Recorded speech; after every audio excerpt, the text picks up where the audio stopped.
Hey everyone, this is your host, Tuong. Just want to say that this episode has a couple technical difficulties along the way, but make sure to stick with it because this episode is juicy. It's a lot of fun. Our guests are a lot of fun, and we get into conspiracy theories, so you definitely want to stick around and enjoy. There was a lot of work put into this edit, and we usually don't mention that, but you know, remote podcasting, it can be tough. It can be tough, but it doesn't matter because with the power of the pod cavern and a lot of editing, we made it happen. So enjoy this episode and we love you. Top five, no debating. Top five. Yeah, girl, you ready to do this? You ready to count this thing down? We're doing the top five, her. Yeah, set it off with 1, 2, 3, 4.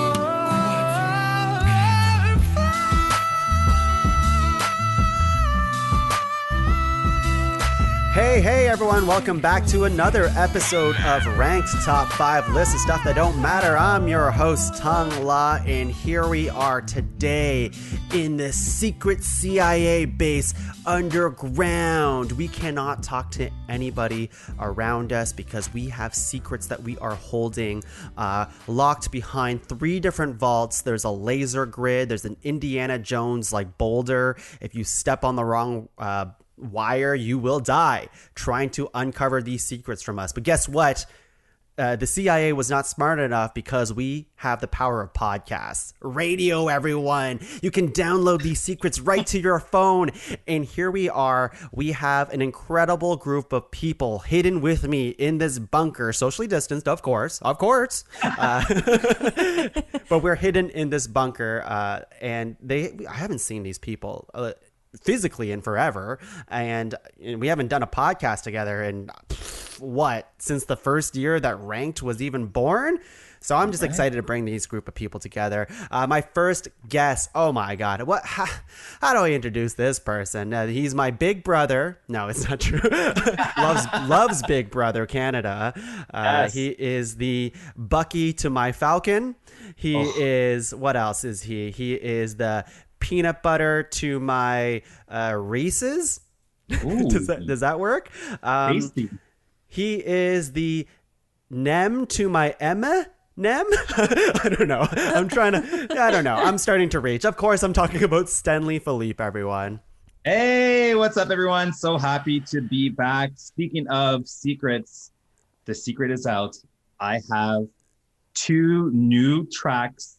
And I know we're going to promote stuff later, but 2 new tracks that are out for consumption. So if you haven't listened to, and I'll tell you more at the end of the pod. Wow. Speaking of, that's a teaser. And speaking of the end, you know, sometimes people move on to greener and better pastures, but that doesn't mean their legend dies.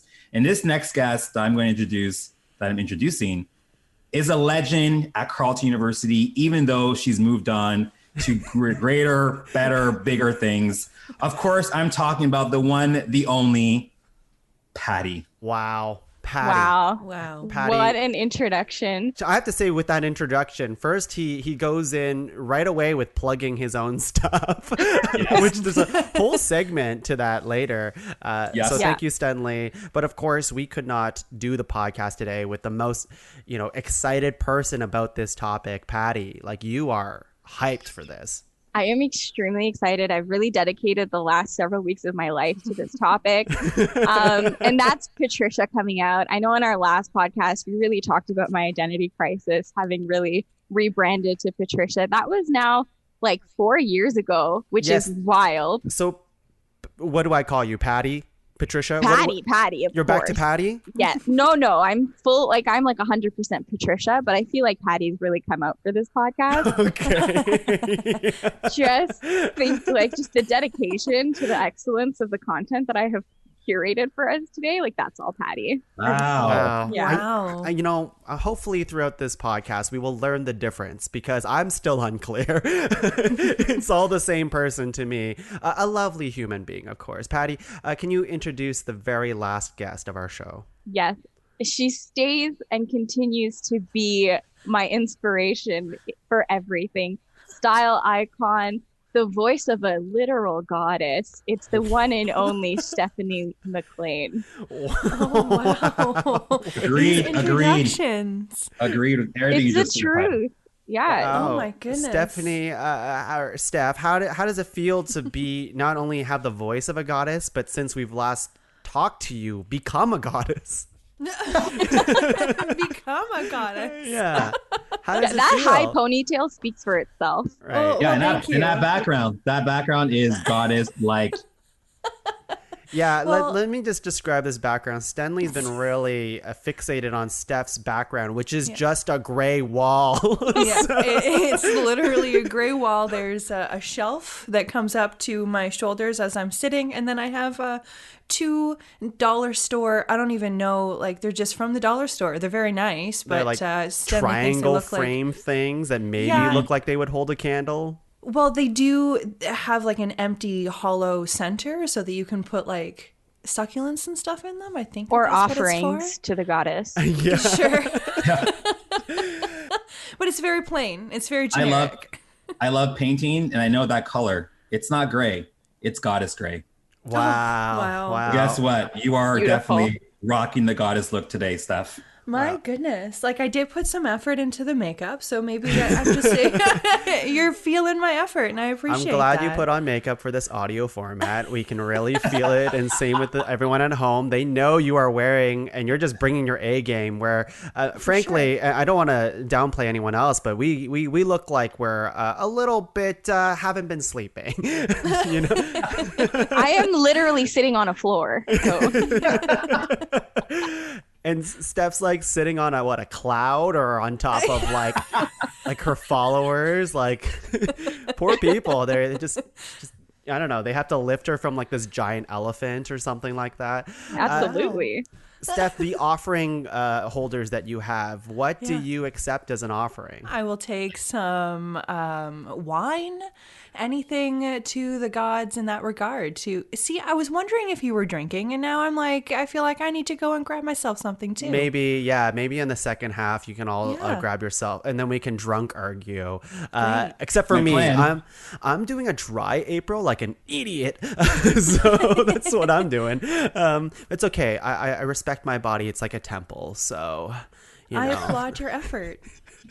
Actually, this is a quick tangent. This has nothing to do with the podcast, and maybe this is explaining too much, but I haven't explained this to you guys. As the pandemic has been going on, I've been, drinking a little bit more, having a little bit too much of the Mary Jane every single night. And one night last weekend, as I'm stuffing my face with handfuls of popcorn for like the fourth night in a row, and I'm not even hungry, I'm just doing it because of the munchies. I have this whole thing of popcorn. I'm like choking a little bit, and then that was a realization that I was like, maybe I should like not smoke for a month. So This sounds like a very different tongue than the one that was doing live videos at the beginning of the pandemic, learning the dances from, High School Musical. no, I was drunk doing that too. No, okay. But hey, listen. We have secrets here to share with all of you. The government wants to, hide it away from you. No more. We are a rebel faction over here. We are ready to spill some secrets. Today, we are talking about top 5 conspiracy theories. Oh my goodness. This was a topic that everybody seemed to be on board with. I launched a bunch of fun different topics, and I think it was Patty who was just like, conspiracy theories, give it to me. So, Patty, what made you, the whole group really, but especially Patty, because I know you're very pumped about this. What made you gravitate towards this topic today? I just knowing this group and just how much we are all extreme keeners, I just really knew that the discussion would be elevated. We would have done the proper research, and there would be some really crazy, wild things that would have come up. So I was just I cater to this audience more so than any audience you possibly have listening to your podcast. Yeah, that's fair. Steph and Stan, what's your attachment to conspiracy theories? I swear I start a lot of conversations with, I'm not a conspiracy theorist, but so this is kind of played right into that hand, which I'm excited about. There's a lot of research that went into it and a lot of rabbit holes that I still feel can be discovered and explored. Wow. And Stenley, yourself? Yeah, I'm a follower. So once people said like they really wanted to do this, I thought, well, I'm not going to fight it.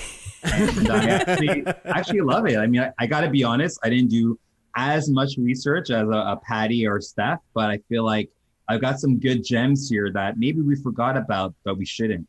So super good. excited. I want to add one thing as well is I also realized like I feel like I needed to be true to my immigrant bloodline. Like everything is a conspiracy, you know, when you're not from this country.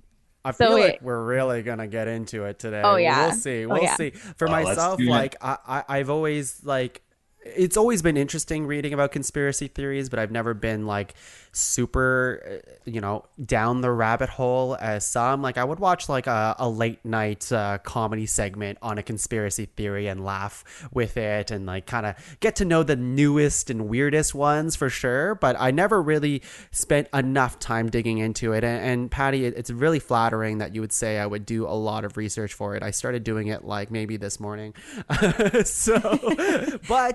But as a true host, I wrote a lot. So don't worry. I've learned a lot in the last, let's say, 3 hours, and you'll see what happens. Power studying is where it's at. That's how you learn the most, you absorb the most for the time period that is the most relevant. And then you forget it all because it really doesn't matter at that point. And that's speaking from a group of people who work at a university or did work at a university. So, Amen. Yeah, there you go. It's for students out there. Why study? You can power study instead and get a great grade. Oh yeah, I mean, I've just been watching random TikToks for like weeks in advance, but realistically, most of my content came last night. It's funny, like on a related note, I went for a walk this morning and I was looking for a podcast episode to listen to, and I was listening to CBC Ideas, and there was one on conspiracy theories. So I have all of this CBC knowledge in my head from this morning's walk. So watch out, Patty. I'm coming for you and your conspiracies. There's a conspiracy out there that you have a lot of great ideas, and I'm going to come in and defeat your ideas. So it's you against me and maybe Steph. We'll see. Well, it shouldn't be a competition. We're working together to make a top 5. And when we're going to work together, we have to also come up with some ground rules. Now, I think this is pretty self-explanatory, right? It's any conspiracy theory is on the table, which just means like if we had another group of 3 people or 4 people in this room, we would have a completely different list, right? I guess like what constitutes a good conspiracy theory? When we finally get down into the weeds of it, what will be, is it the most interesting one? Probably, right? Yeah. Yeah? Okay, yeah. What other like ground rules do we want to talk about when it comes to conspiracy theories? What about like plausibility? Like, can there has to be some form of, maybe the conspiracy is actually legit. So the legitimacy of said conspiracy. Okay. Yeah. Mm-hmm. How many people are actually bought into it or could possibly believe it? Right. Okay. Steph, do you have any ground rules for conspiracy theories? Well, like a true keener, I'm over here writing instead of coming up with my own things. So we've got most interesting legitimacy. And this is why she's my hero. Yeah, that's why she's a goddess, of course. How many people bought into it, you said, Patty? So I like that. Yeah. Maybe just like the lasting effect, because there are some that date back many, many years. So how long has it been around, and has it just gotten more and more interesting as the years have gone on? Has it been added to, taken away from, that kind of thing? So just this lasting power, I guess. Yeah, like impact. Of the conspiracy theory. And you know what the interesting thing about conspiracy theory, as I'm doing my research about it, there's something called proportionality bias. And it's the idea that big events must have big causes. And we're going to get to that later, but it's the whole thing of when something as big as, I'm not gonna even say it because this could fall into one of the nominations here, but say like this huge thing exploded, and there's no reason to it, or maybe one person was involved with it. People are not satisfied with that reasoning. They're like, well, one person couldn't be the cause of this big event. It has to be like this huger thing that is the cause of this big event, because that would not make any sense otherwise. And I love like the idea of conspiracy theories, because it's all about like explaining uncertain events with like snippets of truth in it, right? Yeah. So that's what we gravitate towards. What I'm most excited to see is how many of us repeat the same conspiracy theories. Because that to me just, it kind of just demonstrates like where our heads are at, what were the most prolific things that we've experienced within our whole lives so far to make an impact, et cetera, et cetera. So it'll be cool to see if we've got any overlap. Totally. Should we just get into it then? Yeah, Should we let's do it. Let's do it. I'm so ready. Secrets? Yeah, let's do it. Let's. Yes, let's. Just like every episode of Ranked, we're going to go around 3 times, nominating 3 nominations each and making a master list of 12 and whittling that down to a top 5 conspiracy theory list. Oh my God. The secrets are going to be spilled. And we're going to be arrested for this afterwards, but that's okay. Like, whatever, right? Like, we've had long lives, I think. Okay, so let's start with an easy one. We'll start with one that's been around for, like, God knows how long, okay? We are talking about aliens. We're talking about secret bases. We are talking about Area 51, housing aliens and doing government experiments and hiding the truth from people. And I think like this conspiracy theory has been a lot around for like, oh my God, like forever, right? It feels like forever. And I want to start off with an easy one. I gravitate towards the conspiracy theories that are like the weird ones, I guess. And I love aliens and stuff like that. So like for this one, I think it was always around, but things started coming towards a head. I think it was in 2019 when there was the whole idea, like it was the huge meme that blew up that was like, let's storm Area 51. It was all over the internet, all over Facebook. And they had like a mass fleet of people being like, yeah, let's freaking do this. And I think the internet has made conspiracy theories like a dangerous kind of thing in general, because you can make anything look legit on the internet, right? So we have people coming from different flocks where they're like doing it for the meme, but they're also people who are like actually believing in this too, right? And the whole idea with storming Area 51 was like, we're gonna find the truth. And I was just reading the story over here of what actually happened, because I remember it blowing up on Facebook and stuff, but I'm like, what ended up happening with that? Turns out like it was kind of ended up like a music festival almost. So there was supposed to be like, I forget, like tens of thousands of people that confirmed to go into this very small town of that was like 50 people in this town, and everyone was pissed in the town that this many people were coming. And eventually, like 2 weeks before the event, the original organizer, who was like 21 years old, was like, oh shit, we're gonna get in trouble if we actually do this. Let's instead do like a music festival type of thing. And then it just kept getting downplayed further from like a music festival, like a couple night kind of thing, into like a 1 day type of thing, where ultimately it just ended up with like as a dance party for like middle-aged white men selling t-shirts and just drinking, but the idea was bringing like-minded people together, so that in a way it was a success. They just never found aliens. So right, yeah. And somewhere Ja Rule was watching that thinking, damn it, we could have done that instead of the fire festival. We messed up. Exactly. It actually was Ja Rule that put the whole thing together. There was just no documentary made about it. That's so we right. didn't know. That's a new conspiracy. Ooh. What did you all think about, or what do you think about Area 51? Obviously, you've heard of it. Yes. So some of the research I did said that Area 51 is actually just a scapegoat for another place that's really where the aliens are housed, which is a little extension of that conspiracy theory. I also don't think this is going to be the last time we hear about aliens in today's conversation. A little tease, a little tease. Okay. All right. Okay. Steph, aliens, you like them? Yeah. So, have you guys heard of Bob Lazar before?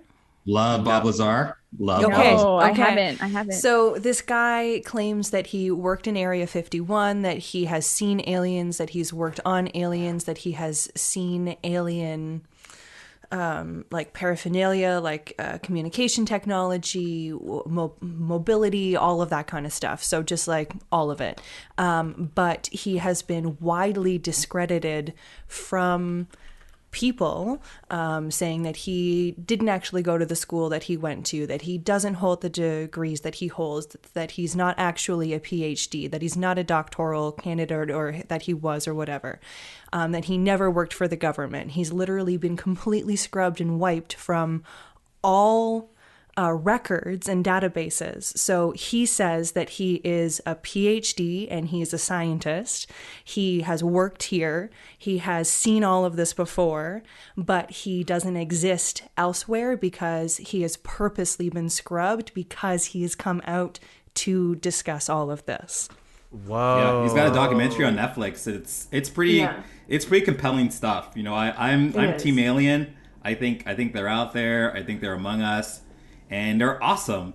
And there's one other scientist who made this claim that humans are going to evolve into what our typical image of the alien is. Like, you know, when you picture an alien, it's like a really big head with like a really kind of skinny, kind of frail frame.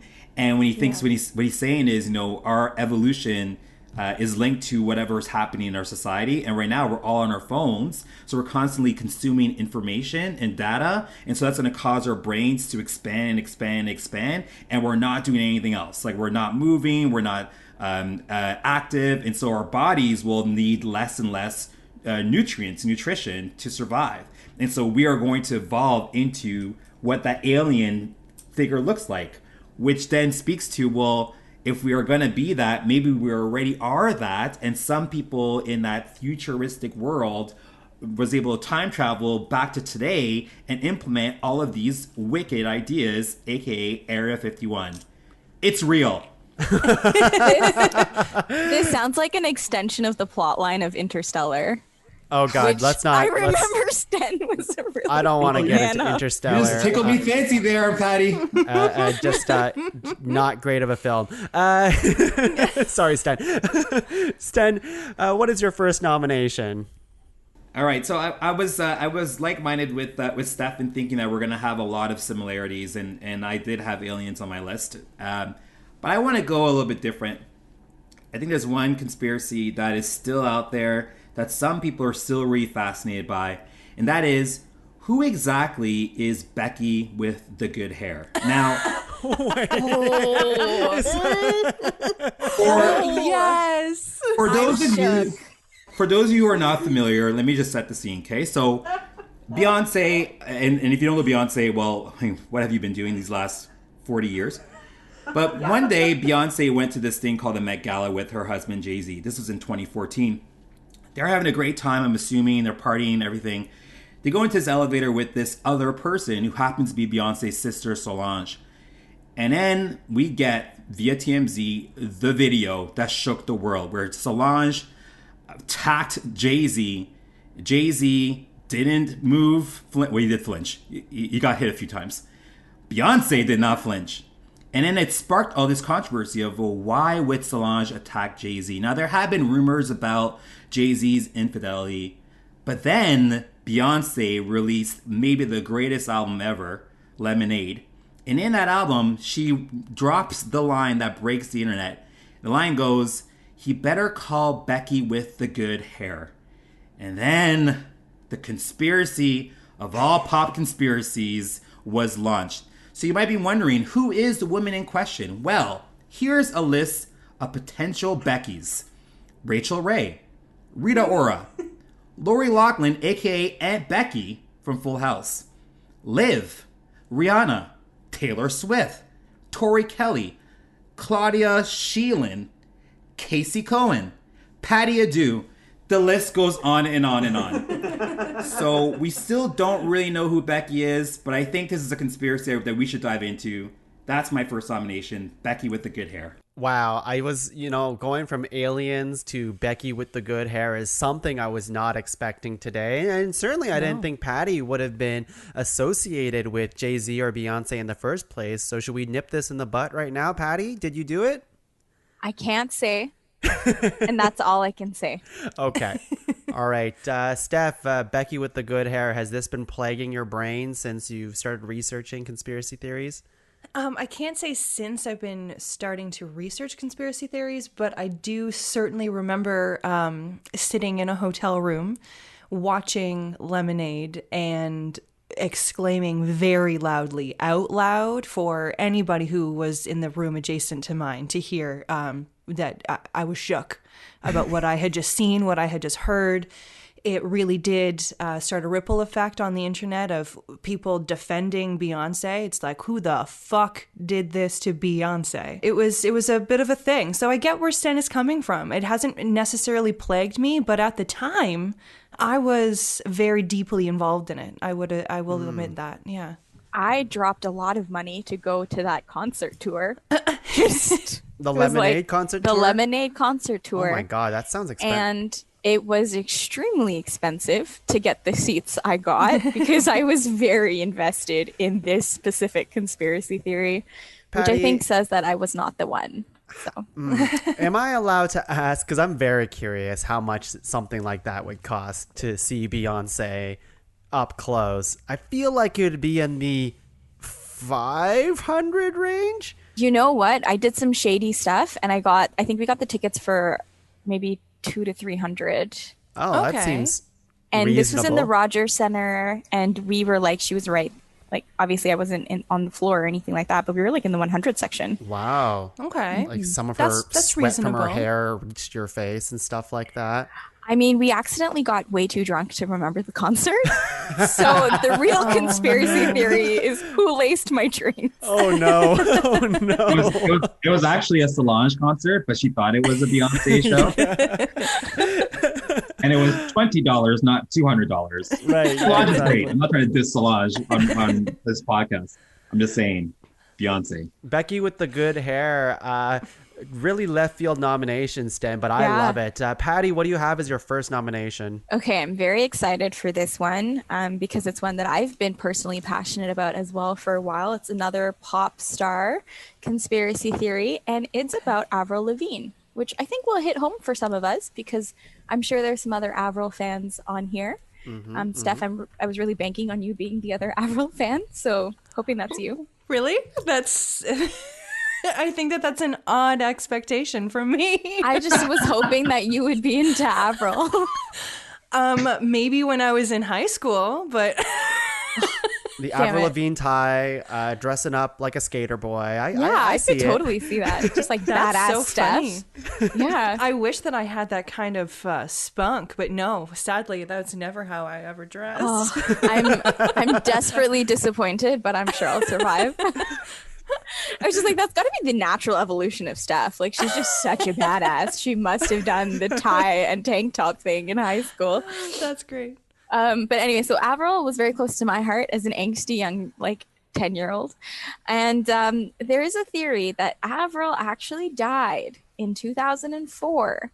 And that since then, there's been a body double named Melissa that's been pretending to be her. What? So the What? theory goes, yes, the theory goes is this.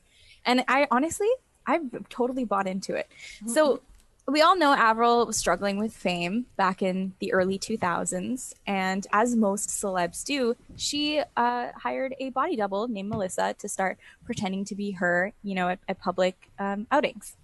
But then in 2003, her grandfather passed away. She was very close with her grandfather. So fans speculate that she died after her grandfather died. And then that her record label was like, you must keep the Avril name continuing. And so they then enlisted Melissa to continue as Avril. there's a whole Brazilian blog site that was dedicated to proving this. Brazilian. Obscure. Good source. And I think it's an extremely reputable source. But they've gone down to the point of noticing that her face structure is completely different. Her body's gotten smaller. She's gotten taller. And then her complete rebrand. She went from being a total baddie to wearing all of these preppy clothes, and her songs. I mean, the same Avril that wrote, what was it? Complicated and Skater Boy could not have given us Hello Kitty. And if you don't know what Hello Kitty is, please watch it and feel free to pour acid into your eyes after. Wait. So the Brazilian blog said that her body's getting smaller, but she's taller? How is that? Yeah, like her stature's changed. Like she's like her bone structure is like changed somehow. Oh, I see. Yeah. Also, her writing is changed, and apparently there's little tidbits of clues in the songs that she's written since then. So I'm fully bought in. I just want to confirm you did do a lot of research for this podcast. Really, just making sure. This is good. This is a good one. Steph, you had something to say? Yeah, I don't know exactly what her timeline was with regards to being sick, because I do know that she had Lyme disease, so I don't know if this corresponds to the time frame as well that she could have passed away, but it could potentially also play into why her frame has changed just a little bit, because she was very ill. I don't know. It's just, this is a plausibility thing. Steph, it makes way more sense that a body double had replaced Avril Lavigne. Oh man, where is the real Avril? Oh, she's dead. We're seeing the real Avril's dead. She's dead. Okay, she's not in Napanee hanging out. No. I went to Napanee and shot a music video in her memory. Oh, wow. And for any other recruiters, they would know what I'm talking about, because that's what our UIP did. Is we went and shot a music video. Oh way! In Napanee. That video exists on the internet somewhere. I implore you to not find it. But cool. Yeah. Avril Lavigne died in 2004. Interesting. Her new album's actually pretty good. I was listening to it like a couple months ago. Quite a banger, but I mean, how do I give it credit when it's the wrong person? So completely different person. Yeah. Okay, one more question though. When did she marry Chad Kroeger? What year was that? Was this in the time period prior to her death? It was after. The real Avril would never be with that's the guy from Nickelback, right? Yeah. Yeah. The real Avril would never be with the guy from Nickelback. Come on. Okay. None of it adds up. All right. Well, I'm not sure if that's true, but I'm glad you did the research. Yeah, you just told me on that one. Actually, you're right. You're totally right. Thank you. Steph, what do you have as your first nomination? I feel like with these last two, you're going to give me another pop star one. I don't have any pop stars on my list. I went a lot deeper. I did. This is not easy. This is not surface. So I'm just going to get right into it. Do it. The conspiracy of JFK, that he was actually not assassinated, or that he was, but that it was his own government that put the hit out on him. So I don't know if you guys know a ton about the JFK assassination, so I'll just give very brief backgrounder. November 22nd, 1963, Lee Harvey Oswald, from the window of the Texas Book Repository, fires 3 shots into JFK's head, kills him. There's a film called the Zapruder film, and I don't know if any of you have seen it. I discovered it when I was doing my research. It is literally the 47 seconds of watching JFK come down in the motorcade, and in the 26 seconds you watch him get shot. And it's crazy because the first shot comes out and he kind of grabs his throat and his face, and he just looks over to his wife, and then the second shot comes in and blows his skull right off of his head. Oh my God. It is so horrific and so violent, and he falls basically onto his wife, who then tries to crawl out of the motorcade as it's driving. And then there's a Secret Service agent who's jumping onto the back of the car to keep her from jumping off the moving vehicle. It's an insane 47 seconds, but there's the 26 seconds is literally what it is that you're looking at of him getting assassinated. So that happened. The police followed the gunfire, and they followed it to the Texas Book Repository, where they ran into Lee Harvey Oswald running out. He claimed that he worked there. They let him go. 2 hours later, Oswald kills Officer J.D. Tippit. He's arrested a few hours after that, brought in, and arraigned for the murder of the police officer and for the President of the United States.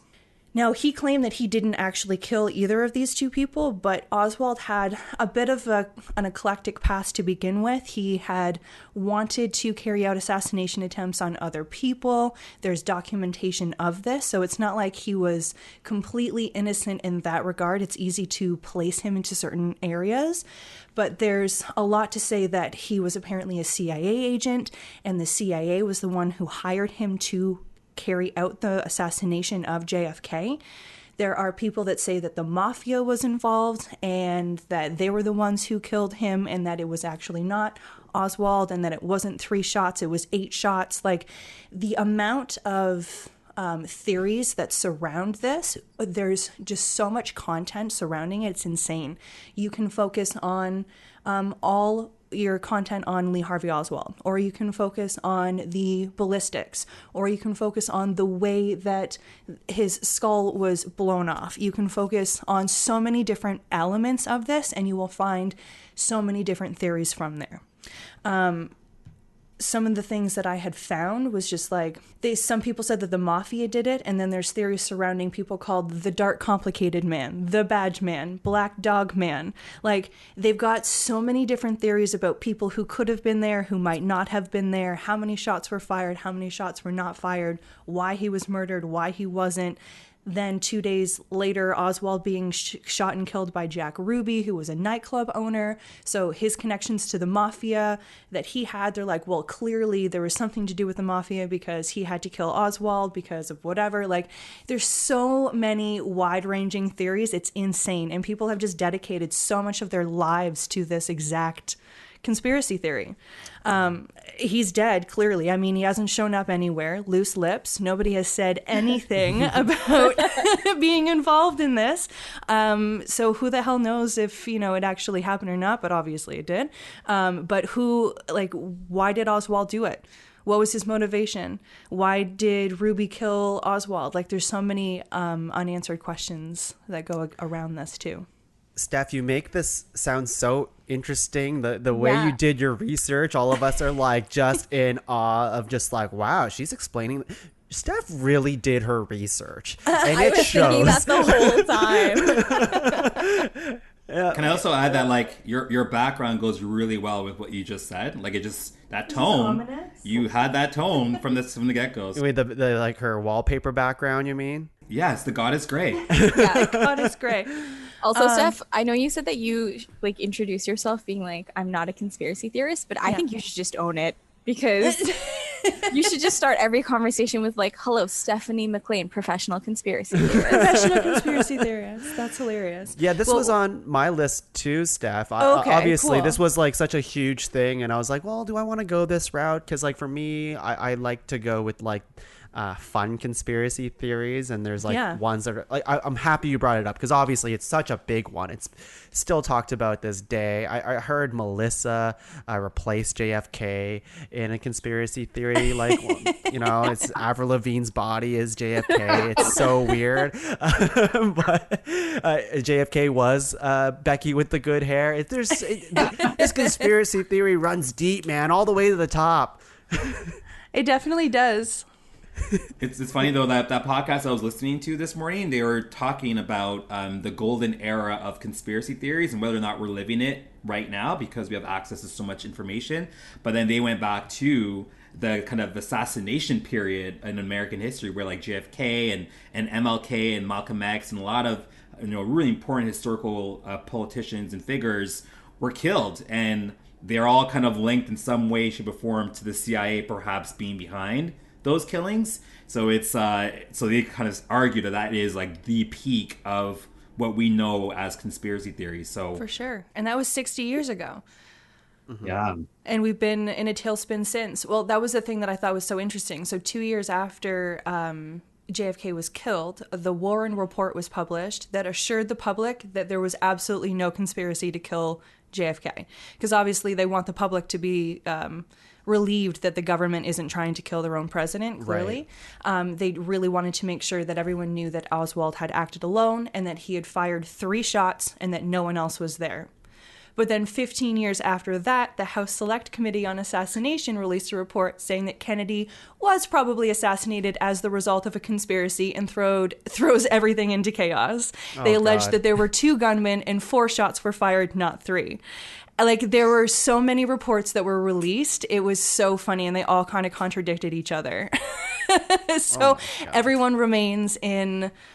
in mystification as to what actually happened. Who knows? I mean, I have no plans of bringing up the Illuminati in mine, but if anyone else is planning on bringing them up, just gonna throw it out there. I figured that was going to be Sten. TBA. It could happen. Yeah, I was kind of hoping it's Sten too. But anyway. We'll wait for it. Let's go to round 2. A fantastic nomination, Steph. That's a conspiracy theory that just has a lot of meat to it, and it's one of those ones that's talked about for decades, and it's one of those things where you really will never know, really.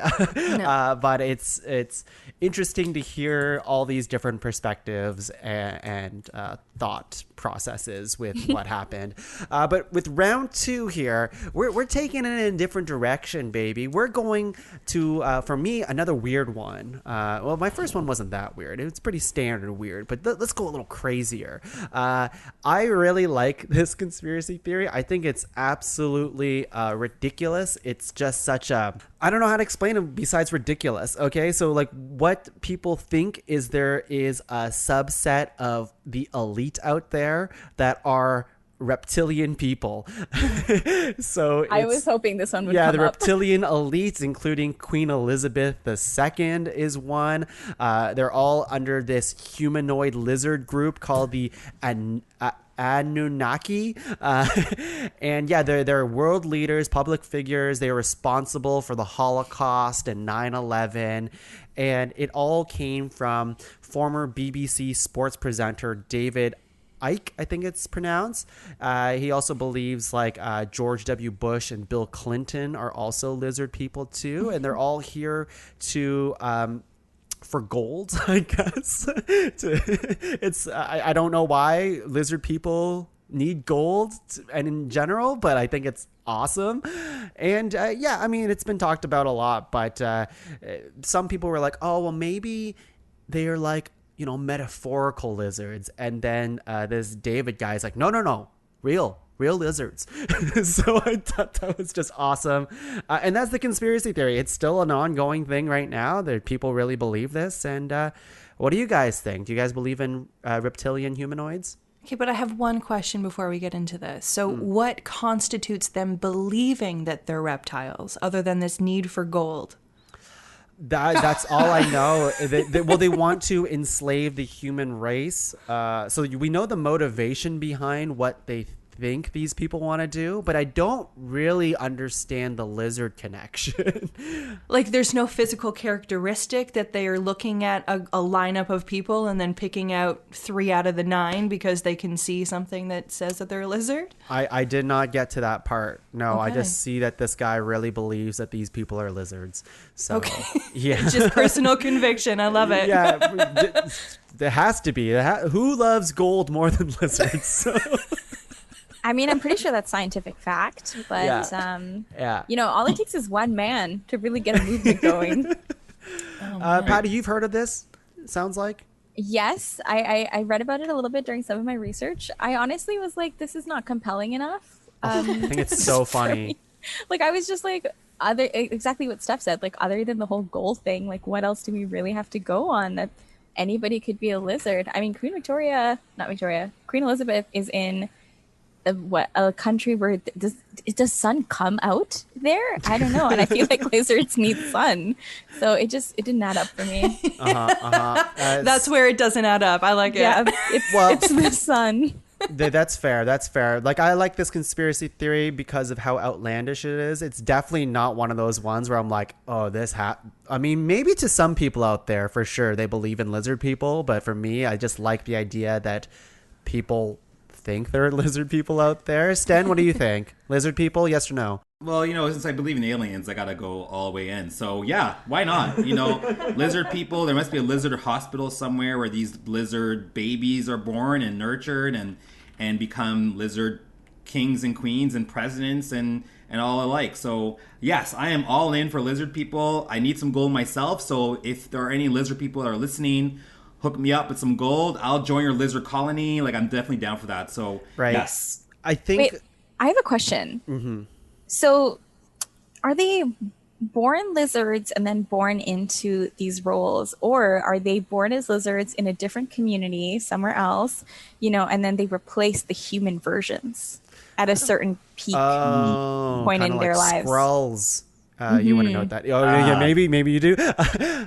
Well, I don't know the answer, but just doing a quick kind of glance look over here, it looks like these lizard people were born from like a book that was published way back, and like this is where the seed was planted, and like the characteristics of what is explained in the book has like some analogies to ancient gods and alien races, and the way these things act in those books is in line with how these high elite people are acting as well. So they must be connected with these lizard people. So maybe that they don't exhibit lizard-like characteristics, but they have to be these lizard people because they act this way, Yes. Is lizard a metaphor for white supremacy? Is that what we're talking about here? Or? Yes. I'm not an expert, but yes. I don't know. I'm not sure. Stenley, what do you have as your second nomination? Okay, so this is my favorite one. This is a biggie. That we are currently living in a simulation. Okay. I knew it. Yes. Here's a direct quote from the internet. Simulation theory, a modern hypothesis with ancient roots, posits that we're actually living in an advanced digital construct, such as a computer simulation, that's overseen by some higher form of intelligence. Now, I know this sounds like the plot from The Matrix, okay? And it is, like that's literally the plot of The Matrix. But it also brings to question whether or not there's enough plausible evidence to back the idea that we are actually not in the real world. We haven't taken the red pill yet. We're still in the simulation. And when I think about this, first I should mention that there's a documentary out called A Glitch in the Matrix that covers this in greater detail. Unlike Steph, I actually didn't watch the documentary, but I hear it's pretty interesting. So I will check it out between now and the end of the pandemic. But I'm going to guess that it's going to back up my claims that we actually are in a simulation. And here's why I believe that what we're living through is actually not real. If you think about things like social media, our financial system, the concept of race, gender roles, work culture, all of these things are actually not real, yet they play a huge part in determining our current existence. Now, if these things are so impactful, yet aren't actually real things, one could assume like a Sims game or whatever virtual game you might be playing, the creator of said game decided to include those things and make them the dominant things just for shits and gigs. And so I really think that there's enough logical, non-scientific evidence to make this conspiracy a reality. And I'm asking my makers to unplug me from the game and let me see the real world. I want to be Neo. I want to be the one. We are living in the simulation. You want to learn kung fu from what's his name, Morpheus?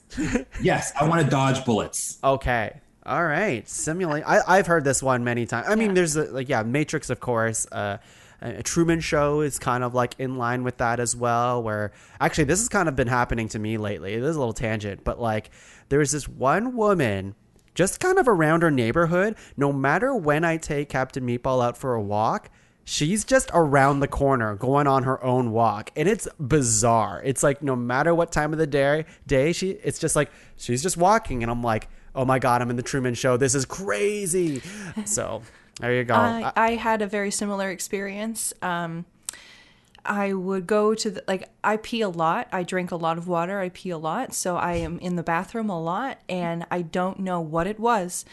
Sten already knows what I'm about to say, I feel. There was this one woman who was always in the bathroom when I went into the bathroom. And I'm not talking like maybe every once in a while, like every single time I went to the bathroom, she was there. There was one morning where I went in, I went pee, I left, I came back, like she left just before me. I came back maybe 2 minutes later because I needed to get paper towel, and she was in there. And I was like, what? How is this even possible? That's like, terrifying. And then she retired, and then I never saw her again. But I swear, until she retired, she was there every single time I went to the bathroom. It was very, very strange. Yeah. So I feel your Captain Meatball experience. That's funny because I guess I might have. I thought you meant this was happening at home, where this lady was in the bathroom. I was like, why are you letting this lady in your house, Steph? My God, that was a whole different conversation. Is this ghost? Are we supernatural now? Is this a real person? What's happening? Yeah, exactly. Patty, simulation theory. What do you think? I have so many thoughts. First of all, I'm just noticing that Stenley's using this opportunity to send out a lot of messages to people. Yes. You sent one to the aliens, now you're sending one to the makers. So really, I'm really proud of you there, Stenley. But Thank you. Second thought is, because I'm the star of my own show, like I really don't notice my surroundings or anyone around it. So I'm like living pretty oblivious to the world. But while I was like obsessively watching TikTok conspiracy theory videos, I saw quite a few of like people catching the glitch. So there's just like videos on TikTok of like people catching glitches in like the system. No. Yeah, just like apparently. No, Patty. Keep going. I thought you guys were bought into this. No. I'm providing you with ammo here. So there's videos of like branches floating. There's like videos of just like other glitches in the system. Guys, TikTok is where all of the evidence is hosted. Where you make videos on purpose with tons of different filters and fun ways to do. TikTok is a legitimate source. I'm with you, Patty. Those things are real. Thank you, Sten.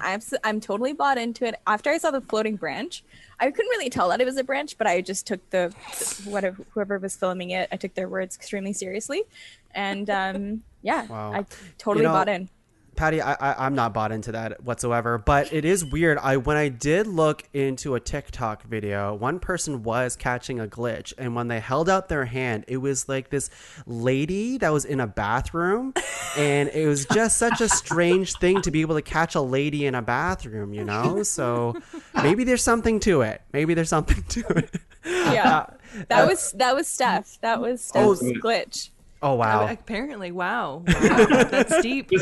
Steph forgot to record it. That was the only thing. Yeah. Otherwise, it would have been on TikTok. But you have to record it in TikTok. Like, you can't do it Vine. But then like, I could have been one of those people that, like, shoves in the door and comes into the mirror on TikTok. And then I could have recorded the whole thing. I mean, if this isn't your sign to download and start making TikTok content, here it is.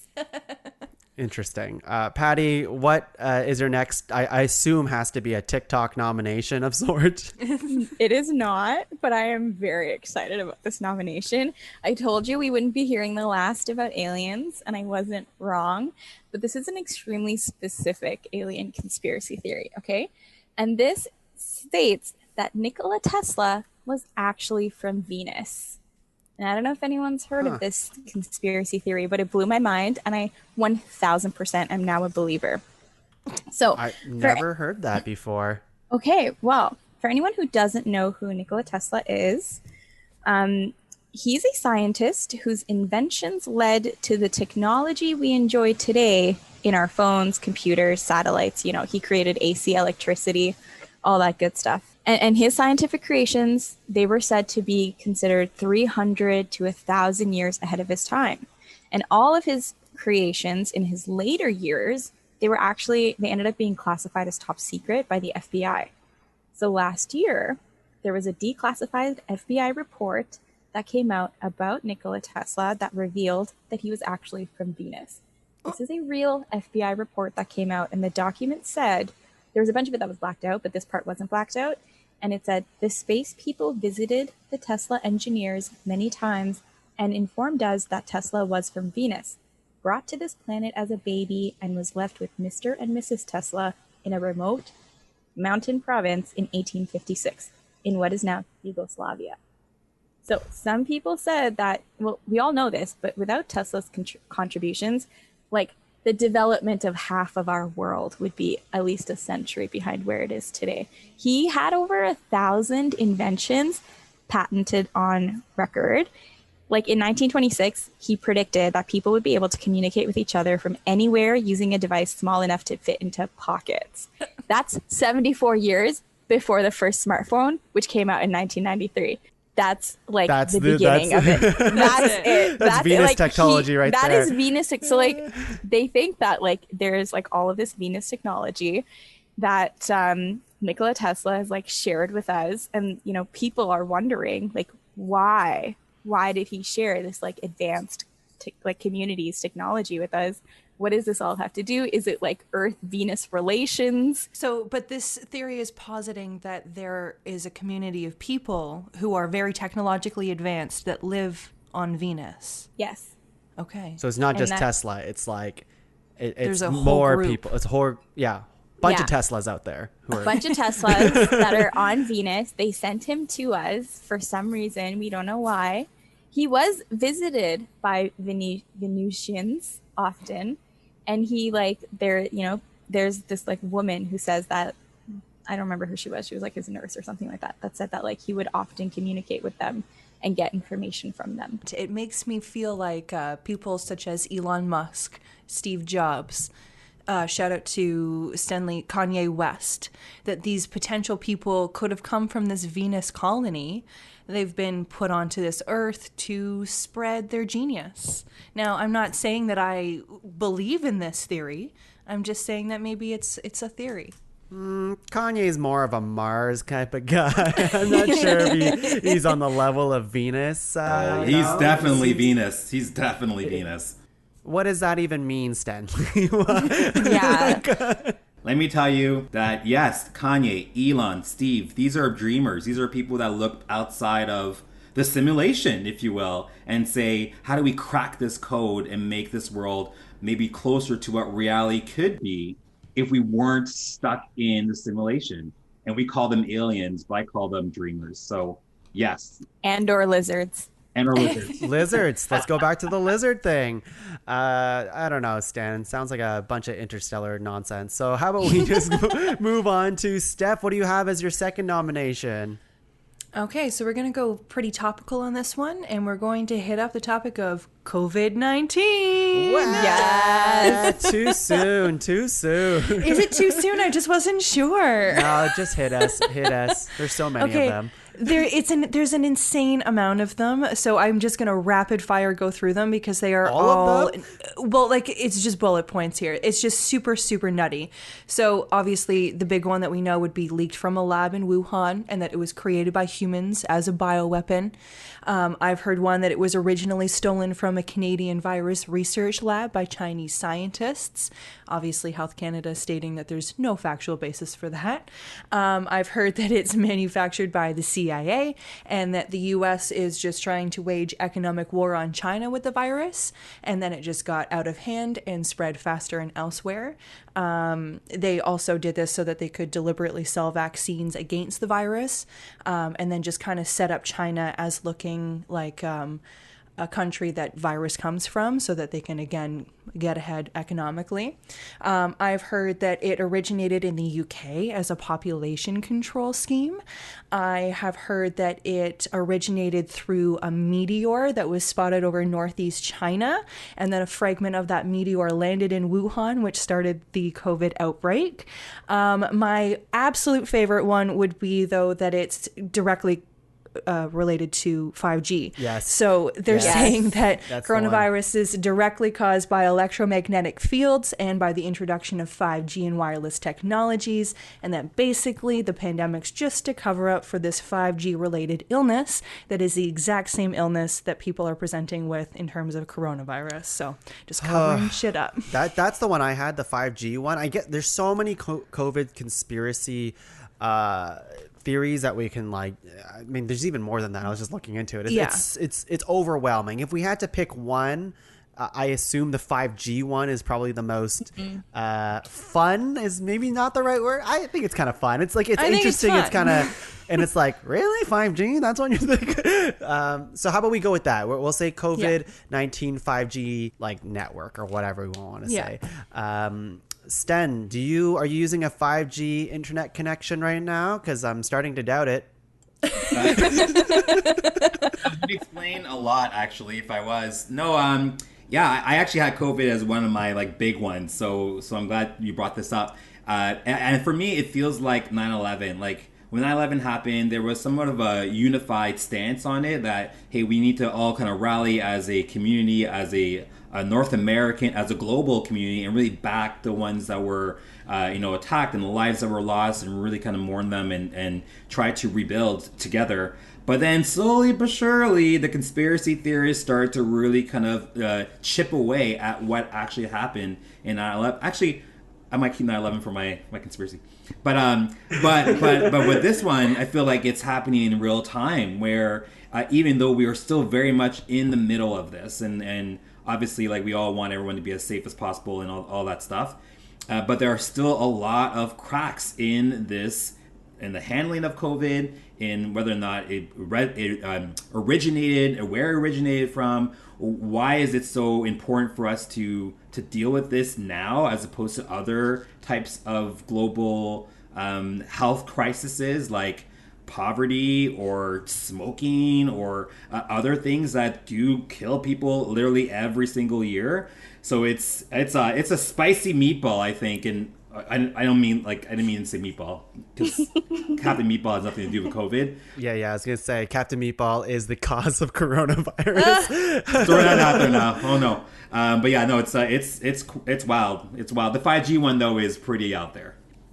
Patty, your thoughts on that? The 5G one is also my favorite. So the World Health Organization, I believe they somehow got permission to send scientists to Wuhan to do research into where COVID originated from, like how it started. And like, they didn't really come back with a lot. Like, their report was practically useless. So obviously it must be 5G. It has to be. It has to be. I saw a couple videos of that too, which is always like, oh my God, like, it's funny until it's like, oh no, they really think this. So if you think about this, you're like, of course, like, it's just comical to us, but then I'm like, oh my God, like, poor people who live like that, where it's just like you're just consumed by these really like a tin bucket type of ideology, where you have to like protect yourself with like aluminum foil and stuff like that because of the government controlling you through wireless waves, and people not really understanding the science behind it.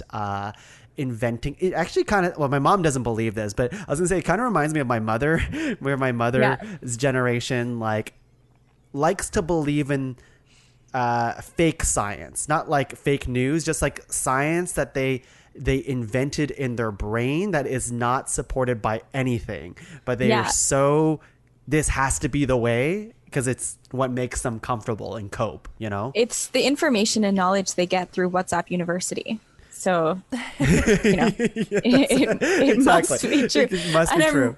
I'm really glad you prefaced that we were joking, because I was like, man, is somebody going to cite our podcast in a future YouTube video saying this group of people obviously think that this is true? Definitely. Obviously. Well, if we made it that way, like, sweet, give us those royalties, I guess. All right, let's go into the final round of nominations. I'm very excited for this. I'm having a hard time because there's so many good conspiracy theories out there. Some that are like, oh, like, these are the classic conspiracy theories. These are the really weird conspiracy theories. These are, I don't know, maybe hits too close to home right now conspiracy theories. And I'm having a hard time figuring out which way I want to go, especially for a top 5 of all. Well, I guess it's not of all time. It's just this group's top 5. Yeah. No, you know what? I should. This one has to be said. I'm going to save the other one for honorable mentions because it probably won't make the list, even though I think it's kind of cool. This one is topical today somehow, which is it fucking blows my mind.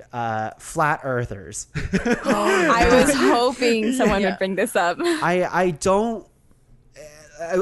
I thought someone else would do this, but it's fine. I don't mind doing this because it is holy shit. Like, what? Yeah. How do people still believe the earth is flat? And we got like celebrities, basketball players, like people who are like well educated, quote unquote, in a specific field, being like, the earth has to be flat.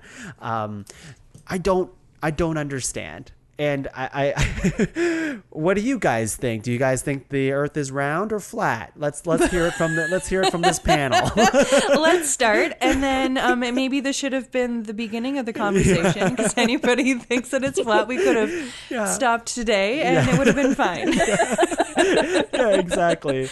I mean, like, we don't have to go too deep into this. We already know what it is, but what is your guys' thought process on like today, 2021, people who still believe the earth is flat? How does that make you feel? Good. I say question everything, and there was a time where reputable scientists believed that the earth was flat, so there is, and obviously science evolves and we evolve and we get more information, we get to learn things. And I, for the record, do not believe that the earth is flat. Like, I'm not a flat earther, but I did watch a video on YouTube from a flat earther, and they kind of gave their perspective. And, again, I think there are some things, like, for me, the biggest question mark is flights. Because when you talk about how flights operate and how much time it takes to get to a particular place, let's say you're flying from Toronto to Sydney, Australia, and the flight route that they would take to get there, I was kind of like, all right, that's kind of interesting. And the other one is water. So when you think about like the horizon, right? Like, you never actually see the edge of anything, of any huge body of water. And so it's just like, wow, like that's kind of true. Like, I've never actually seen like the edge of something. And if it's a circular, then at some point, like, there needs to be some type of like wrapping around that would happen. So I, again, don't believe it. I'm not a believer of flat earth theory. I just think it's kind of cool that people can have a couple drinks and maybe have this debate of, like, is it round? Is it like a frisbee, or is it straight up flat? Like my face level. Because be a conversation anymore. That's how I feel. I agree. Yeah. Have you seen that photo? I believe that it's taken from the top of one of the largest towers in the world, and I believe it's in Abu Dhabi. And you can actually see the start of the hemisphere, like the actual curve of the earth. It's a very interesting sight to see, to be able to be that high up. But I think that and I mean, all space imagery kind of debunks that theory almost immediately. Do you believe all space imagery? Because apparently some of the pictures that were taken were not legit. And if we're gonna question TikTokers and whether or not they catch glitches of the Matrix on TikTok, then why can't we maybe question that some photographer has really great Photoshop skills and can Photoshop the perfectly circular Earth that is the beautiful planet that we reside on? So, but we have satellites that revolve around the Earth. I think the moral of the story is question everything. Yeah, for sure. But eventually those questions are answered many times. This question was brought up in 240 BC. How are we still talking about this? So, fun story, I actually had someone who was a flat earther as a friend on Facebook for a really long time. So I was just constantly bombarded by all of this flat earth content. And that, at one point, once you see it enough, you're kind of like, it affects you. Is this true? No. But I think it's at least topical for this list because, no matter how I strongly feel the earth is not flat, obviously it's still a thing that is talked about today. The impact of this question has been centuries, over centuries. It does not stop. I don't know what it takes to convince people, because apparently evidence is not enough. because that evidence is fake as well. So, Well, it clearly goes to show the conspiracy theories didn't just start with JFK. yeah, exactly. Stenley, what do you got as your final nomination? All right, so this is one that's kind of tough because I had a few that I did some research on last night after the Leaf game, and we touched on all of them. So I'm going to go a bit off the board here, and this is a conspiracy theory that I'm going to be honest, I came up with myself. So oh, great. So many conspiracy theories out there. We're going to go with the Stenley original. That's we talked about those. So here's my theory, okay? My theory is Trump was hired by the Democratic Party to destroy the Republicans from the inside. It is the classic case of an inside job. And if you remember, back when Trump was like popular and accepted in society, he joked and said, like, if I ever ran for president, I'd run as a Republican because these guys are idiots and they would believe anything and they would actually let me win. And I think what the Democrats did when they knew Obama was up, they said, hey, you know what? Why don't we hire this guy to actually go in, win the nomination? We put up Hillary, because Hillary didn't technically beat Bernie Sanders, but we put up Hillary, and then we get Hillary to win. It's a slam dunk.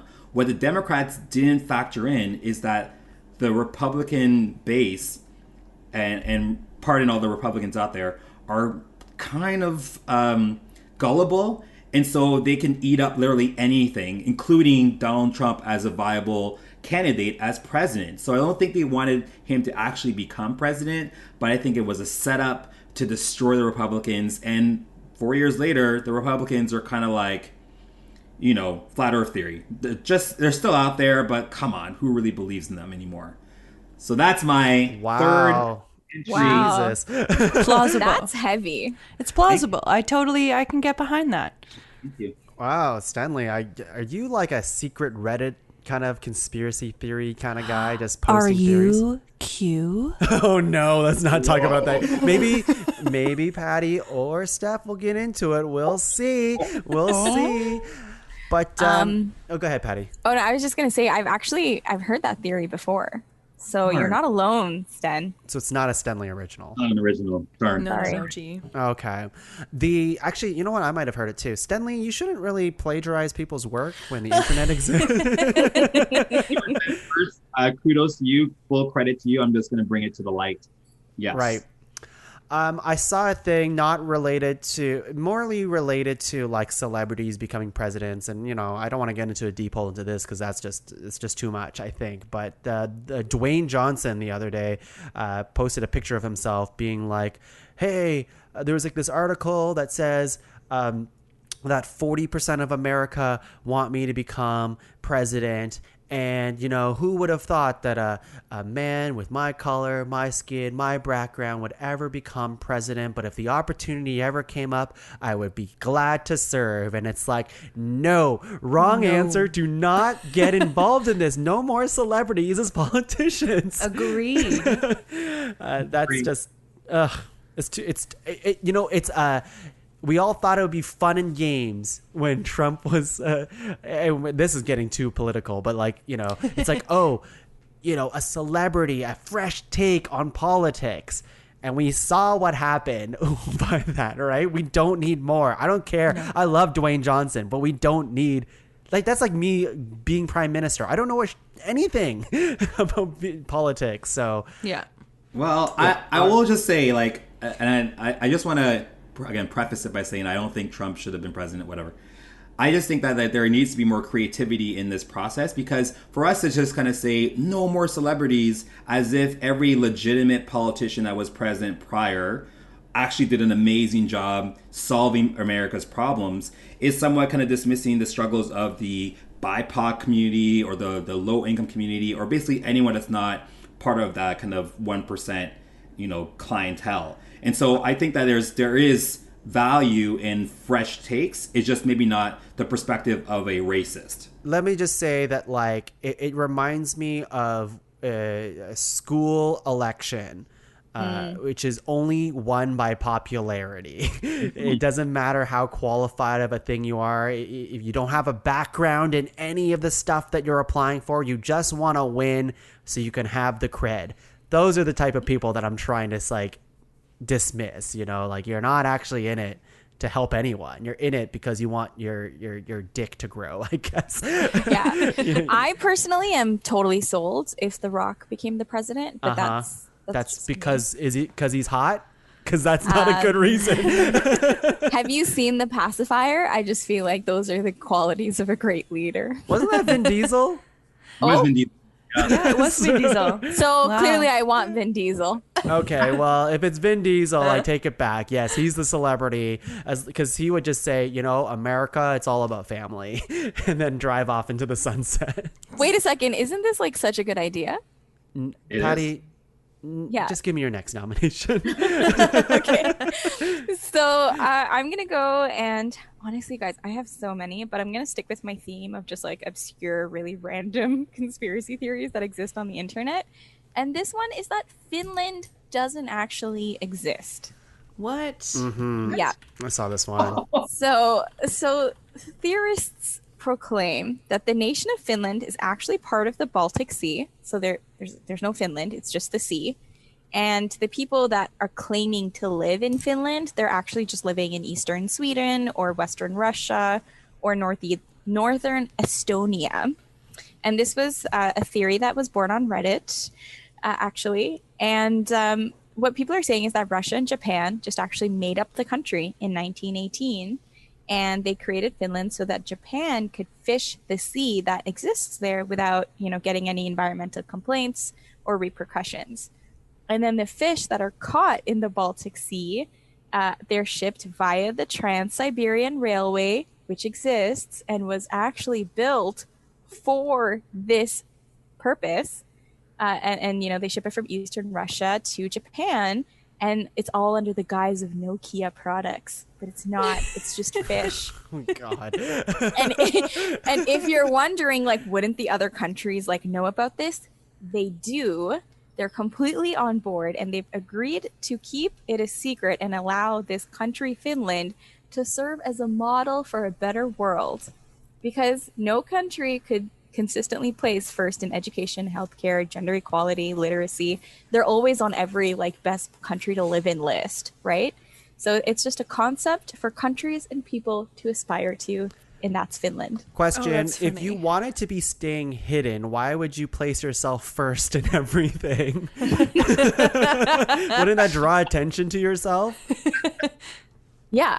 But Okay. it's a concept that's so great about it, right? But like no one actually goes there. They're actually just going to Sweden or Russia. Wow. Steph, Finland, does this change your mind or? No, it definitely does not. Like, I have to applaud you, Patty, for finding some of the most insane theories that I've never even heard of them. So thank you for enriching my life today. I do appreciate that. I appreciate the effort that you put into it. But I do have to say that I don't believe in most of them. None of them are even plausible in my mind. Wow. And I think this definitely falls into that camp. Sorry. Wow. And Stenley, I think I know where you lie, which is question everything. Finland doesn't exist. I don't question this one. Listen, I'm a hockey fan, and I wouldn't want to disrespect Teemu Selanne, the Koivu brothers, the World Junior Championships that happened at Helsinki, Finland, numerous times. It's got to be a country. Like they win gold medals at the Olympics. But how do we know that? Like, if you fly to Finland, you're probably just flying to some other country, and they've just made you believe it's Finland. Oh man, if that's true, then I don't know what to believe anymore. Oh, jeez. I like how your argument is like, well, it has to be true. They were given medals at an Olympic game. Like, oh my God. Like, where are these people if they're not from Finland? I think a theme that's come up is that we actually can't really trust governments. So yeah, or the people on this podcast. Steph, what do you have as your final nomination? Okay, so it was a toss-up between two, but I think I'm going to go with this one instead, just because it's heavy, but it's a little less heavy, but you're going to have to come along with me for the ride. So I did a lot of research on this one, and I recently just watched a 6-part documentary on QAnon. Yes. Yes. Thank you for bringing this up, because this is the one that I was like, Oh, maybe it hits too close because we're right there, right? Okay, Stan, I just have to say that I didn't actually watch the documentary as preparation for the podcast. Oh, did I just ruin everything for you? Yeah, Sorry. you're fake news now. Oh, Steph knew we were going to reach HBO. out. I added it to my list, and I was like, this is time. And then it was just perfect timing. Okay, so buckle up because this is insane. So QAnon is a following of people that basically claim that there is a secret cabal of Satan-worshipping, cannibalistic pedophiles who are running a global child sex trafficking ring, and that they plotted against Donald Trump while he was in office. It includes anyone from the Democratic Party, everyone involved, Hollywood elites, politicians, high-ranking government officials, anyone that basically just wasn't on Trump's side. So these people believe that there are Satan-worshipping pedophiles who rule the world, that they control all of the politicians who are not Republicans, that they control Hollywood, the media, and that they cover up their existence. And basically that if it wasn't for Trump's election, that this just never would have been exposed. So there's a lot of insane stuff that has happened with regards to Q. Basically, there was something called Pizzagate where somebody alleged that there was a sex trafficking ring occurring behind the scenes at a pizza shop. Obviously, that was never happening, but it was run by Hillary Clinton and it was a whole big deal. Oh my God, that was crazy too. It was absolutely insane. Like the whole thing is insane. Basically, this started on a website called 4chan, which was a website that took free speech kind of to that next level. So you're allowed to say anything that you want, but even the creators of the website realized that there actually is a limit to free speech. So the things that were being said were just vile, disgusting, terrible, because they had to start censoring. Then another website was created called 8chan, and then Q started posting on that website too. But people were starting to say that it wasn't the original Q that was posting on 4chan. And then 8chan once again had to shut down and then became 8kun. And Q has been consistently posting on this channel as well. So there's many theories about who Q is. Is it actually Trump? Is it his media advisor? Is it Michael Flynn? Is it Roger Stone? Steve Bannon? There's so many different theories about who it could possibly be. The one that I see being the most plausible would be that, based on the documentary that I watched, there's a father and son who basically are the owners and administrators of these websites. So they're not the creators, but they're the ones who back all of it and administrate it. And it really seems to me like one of those two are actually Q, and that they've just kind of been doing this as a bit of an experiment for themselves. Whereas anybody that has been following Q really truly takes this to heart. They believe that they are fully part of a following that is trying to rid the world of these terrible people. They look into everything that Q writes and thinks that it's very ambiguous what he writes, but then they look into it and they try to find patterns and figure out what the story actually is behind it, which is kind of fascinating. They have different key words like the storm, as well as where we go one, we go all. And there's videos of like Michael Flynn saying this, he was like a general with Trump's cabinet. There's just a lot of politicians that started to take on the rhetoric that Q was using. So a lot of people thought that Trump and his people were Q.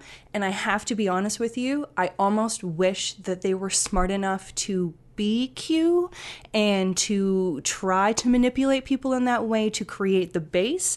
But I really think that it was just somebody else who was a little bit bored doing his own experimentation, and that somebody on Trump's team got wind of it and started to mimic all of the things that they were saying so that it would make create a base that way, which is still, I think, pretty ingenious, but not as smart as the first one. So wow. That's kind of cute. Yeah. Oh my God. Patty, it looks like you have something to say. It's just so loaded, and all I can think of is that this is related to the lizard people. It just must be. All back to the lizard people. Yes. Everything seems to go back to the lizard people. And you laughed at that when I first talked about it. Look at us now. Look at us now. Stenley, I mean, yes, QAnon is such a huge thing that's now, and it was such a a conspiracy theory that was really, really prevalent for the lead up of the election. And even now that we're months away or gone from that election, it's like it's still going. It's still a thing. What is your thoughts on QAnon? Yeah, I don't know. It's just a lot. It's a lot to think about. Is there like this governing body that is, organizing this horrific kind of child sex ring, and pizza's involved, and like there's just like a lot of like different things to it. Obviously there is something though, like we all know about Epstein now, and it's public, and what we also know is that a lot of really prominent figures in politics and otherwise were linked to him in some way, shape, or form, including the Clintons, including Trump. And so it's like, where there's smoke, there's fire. Is that the expression? Yeah, that's it. Yep. that was a fire take. Thanks for bringing that up. Yeah, Thanks. totally.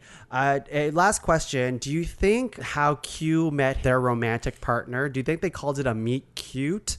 Is that where that came from? Yes? Ba-dum-psh. All right. Well, with that bad joke, we're going to end.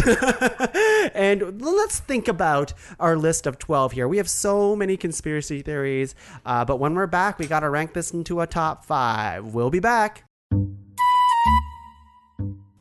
Sir, we have the file. What do you mean? We have the file that you asked for, the file that we lost 10 men and women for. We have it right here. Plunk. You mean the step files? Yes, exactly. Why did you got us to go all on our own to get this file for you? And honestly, I just need a break. I need a refresher. I need a vacation. I need something to make it all worthwhile. How convenient. I just happen to have this glass of lemonade. I'm sure this will just help you right out. Here you go. Okay. Chug, chug, glug, glug. Whoa. This tastes good. Where did you get this? Well, the maker of the lemonade is right here. Why don't you tell them your secret recipe? It's from me, the secret lemonade maker. Would you believe that I use water, lemons, and sugar? What? No way. That is insane. You know what? I have a great idea. If you sell this on the internet, you might make a lot of money from this. Money? Yeah.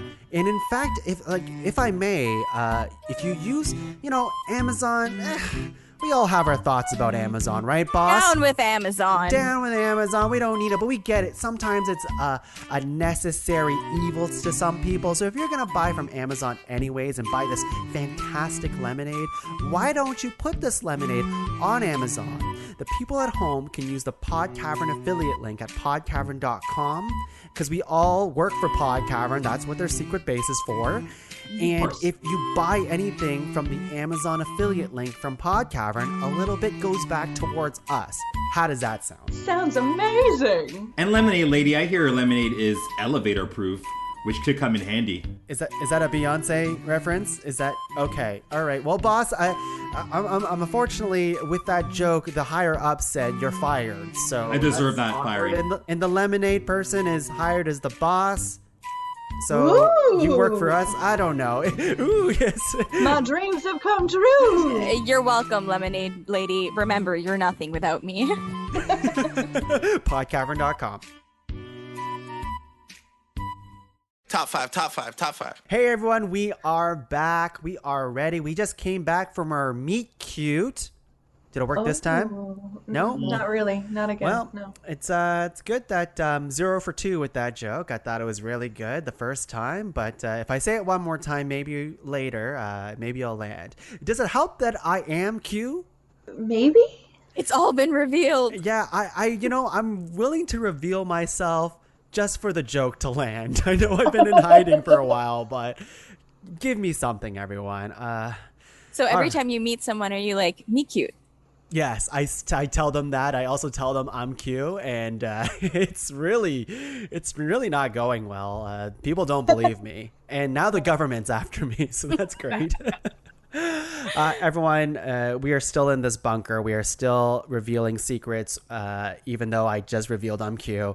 We have more secrets to share, but we're going to rank the secrets that we did share in the last little bit of our episode over here. So our list of 12 that we're going to rank to a top 5 is Area 51, Becky with the good hair, Avril Lavigne died in 2004 and now has a body double named Melissa, JFK assassination, the reptilian elite, simulation theory, Teslas from Venus. We have COVID transmitted from the 5G network. We have the flat earth theory. We have Trump was hired by Democrats to destroy the Republican parties. Finland doesn't exist. And my own favorite, because I am this person, QAnon. Actually, I don't want to be associated with QAnon anymore. Yeah. I'm gonna go ahead and say I'm more like Q from James Bond. That's better. That's better? Okay. I don't know enough about James Bond either. So, all right. We have to whittle this down to a top 5 list. And how we're going to do it is we're going to go around. Stenley will go first. He's going to star a nomination that isn't one of his own for further consideration. Go ahead, Stenley. Yeah, I think the one that really brought us back into the mood of conspiracy theories was JFK's assassination. It's the big one. Yes. There's historical value. That's still something that gets debated to this day. So I think it's money. JFK for the win. Okay. Patty, star one that isn't one of your own. I'm really into simulation theory. Okay. Just a big fan, especially after all the TikToks that I've seen. And I've seen literal proof. So cool. Awesome. Steph, what do you think? I think I'm going to go with flat earthers. I think that's a really solid conspiracy theory that's really stood the test of time here. Clearly, I hate that it has to even be brought up, but here we are. And for myself, there's something about this COVID 5G network one that I've been gravitating towards. So we'll start from there. So we have flat earth, simulation theory, JFK assassination, and COVID 5G network. We are going to now open the floor for anybody to fight for any other ones that they want to really fight for. And we'll just go in reverse order. Steph, is there any other nominations on this list that you really want to get in the weeds about? I think that Q needs to be part of this. I think that it's really the conspiracy theory of our time. It's topical, it's generational, and I really think that there is a little bit more discussion to be had about this because it's different than other conspiracy theories in terms of how people are reacting. Yeah. Patty, is there any other ones that you're like, this probably could make the list? I am extremely sold that Nikola Tesla is a Venusian. It just, you don't understand. How can a man come up with that many inventions that quickly? All right. They have to have come from a different planet. Okay. I disagree, but okay. Stenley, what do you think? I was gonna say the Tesla one because I missed some of it, but yes. But I really think that we should talk about Becky with the good hair because not only is there a lot of pop culture weight to it. But there's also different layers. If you talk about racial representation, gender roles, what it means to be a successful woman in the 21st century, how do men get treated and get away with certain behavioral patterns. I mean, there's a lot of meat there, to use Steph's term. So, and we can talk more about how dope Lemonade was. So, I think we should talk about Becky. Yes, I feel like that's the only reason why you want to start this is to talk more about Lemonade. Great. Yeah, it's a great album. Let's go with, for myself, I think we would be remiss not to at least have more discussion on Area 51. I think that's the lead discussion on aliens in general. So let's talk about that. Everything else, I feel pretty good about leaving behind. What we have is, although I would say Reptilian Elite and Tesla Venus are in the same ballpark, maybe. Even Area 51 has a little bit of Tesla Venus in it, still related to aliens. So maybe we can talk a little bit about that later. But I do believe everyone's a lizard in some way, shape, or form, I suppose.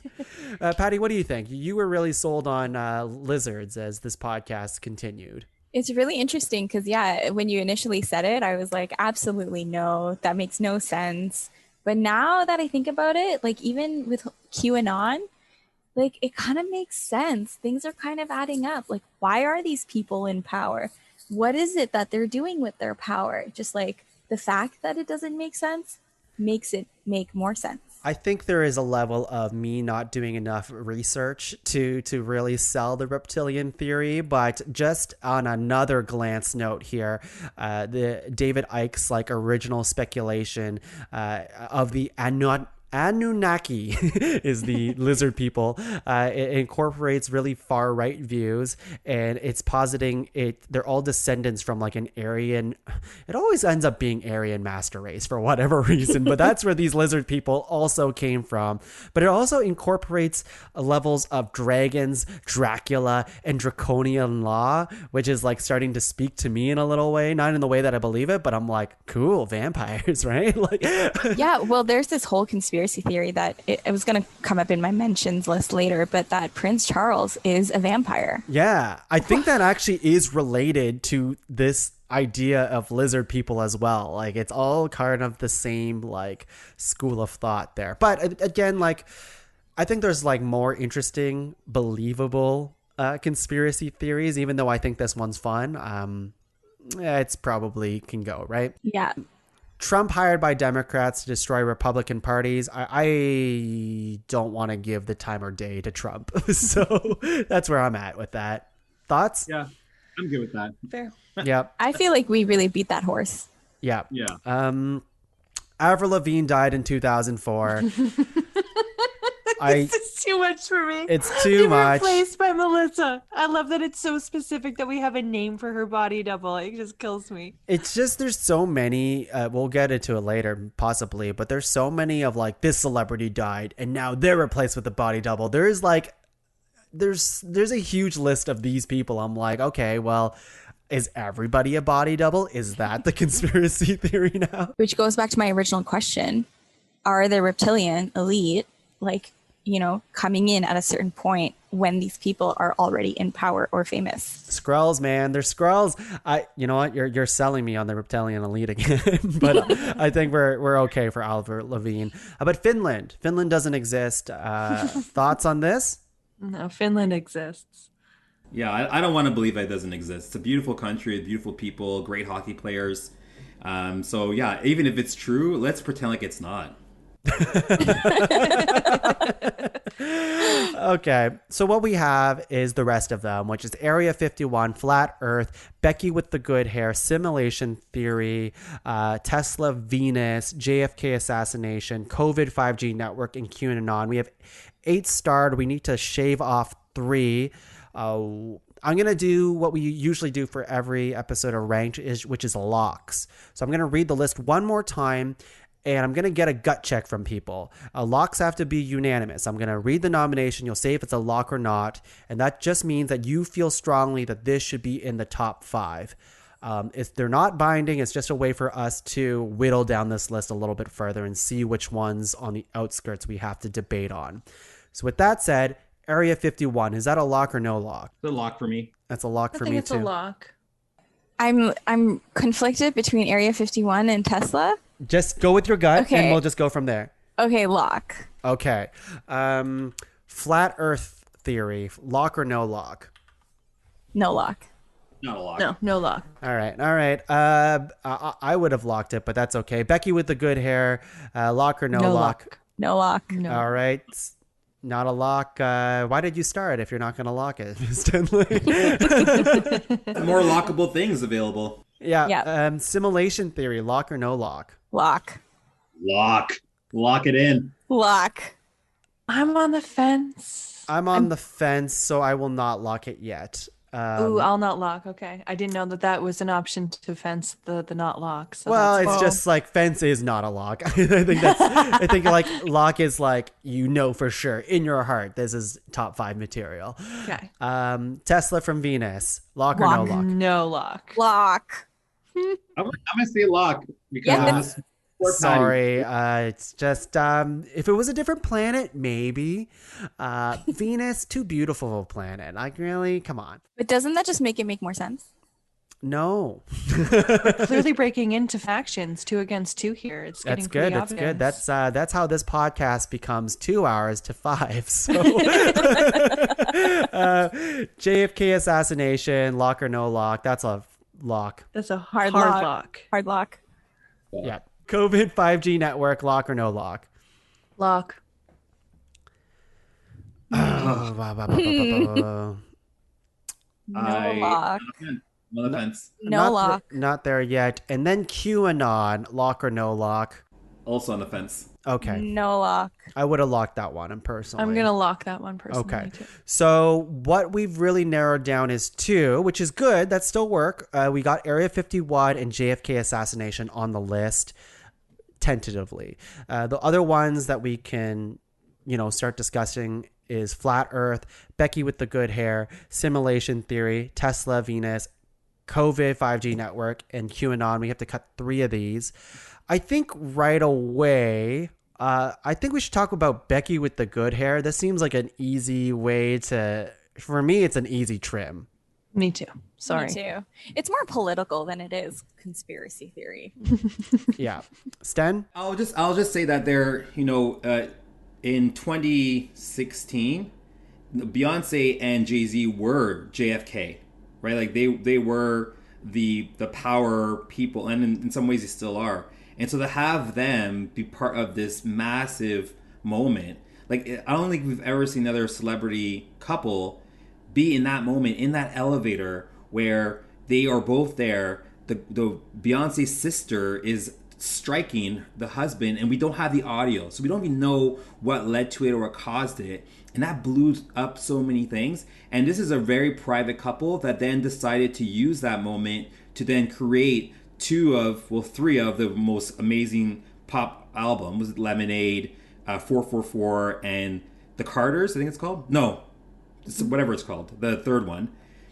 And so that led. That iconic if you can't remember it. Okay, forget about the third one, but the 444 and Lemonade. I mean, that gave us exposure to a couple that is so private yet so powerful. It would be like being in the Obamas' like dirty laundry and learning what the Obamas, like what kind of podcast they disagree on or whatever kind of minute disagreements they had because they're so perfect. But the alternative to that would be that they orchestrated the entire thing.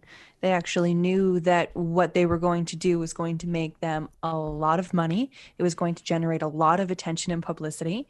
They had Beyonce stream exclusively through Tidal. Ugh. So that you actually had, which I will say I subscribed to Tidal just so that I could watch Lemonade, and then I quickly unsubscribed so that I wasn't actually charged.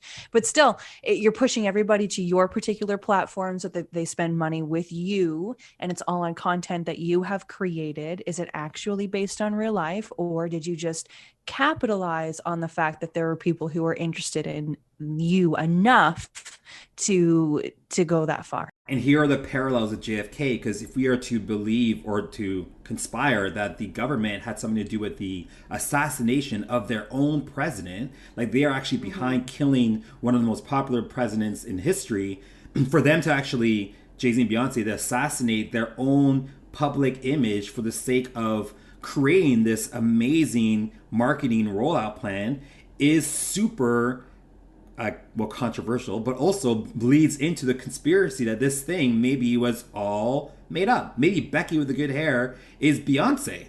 Like we don't know. So that's why I think kids in 100 years from now are going to study Beyonce and Jay-Z's moment more than QAnon. I think more than a conspiracy theory, though, this just seems like media stunt than anything. Yeah, media stunt. And I disagree, Stan. I love you, but the idea that people are going to be studying this in hundreds of years over, say, I don't know if QAnon will even be studied, but I think that it's more plausible that QAnon could be studied more frequently than Beyonce and Jay-Z outside of, a regular history class. Like maybe if you're in a drama class or a media class, whatever, this could be brought up. And Stenley, I'm going to echo that in a way. Like, I love you to death, but like, we're talking about like apples and oranges over here. Like it seems like, I don't know, like, to compare the assassination of a president to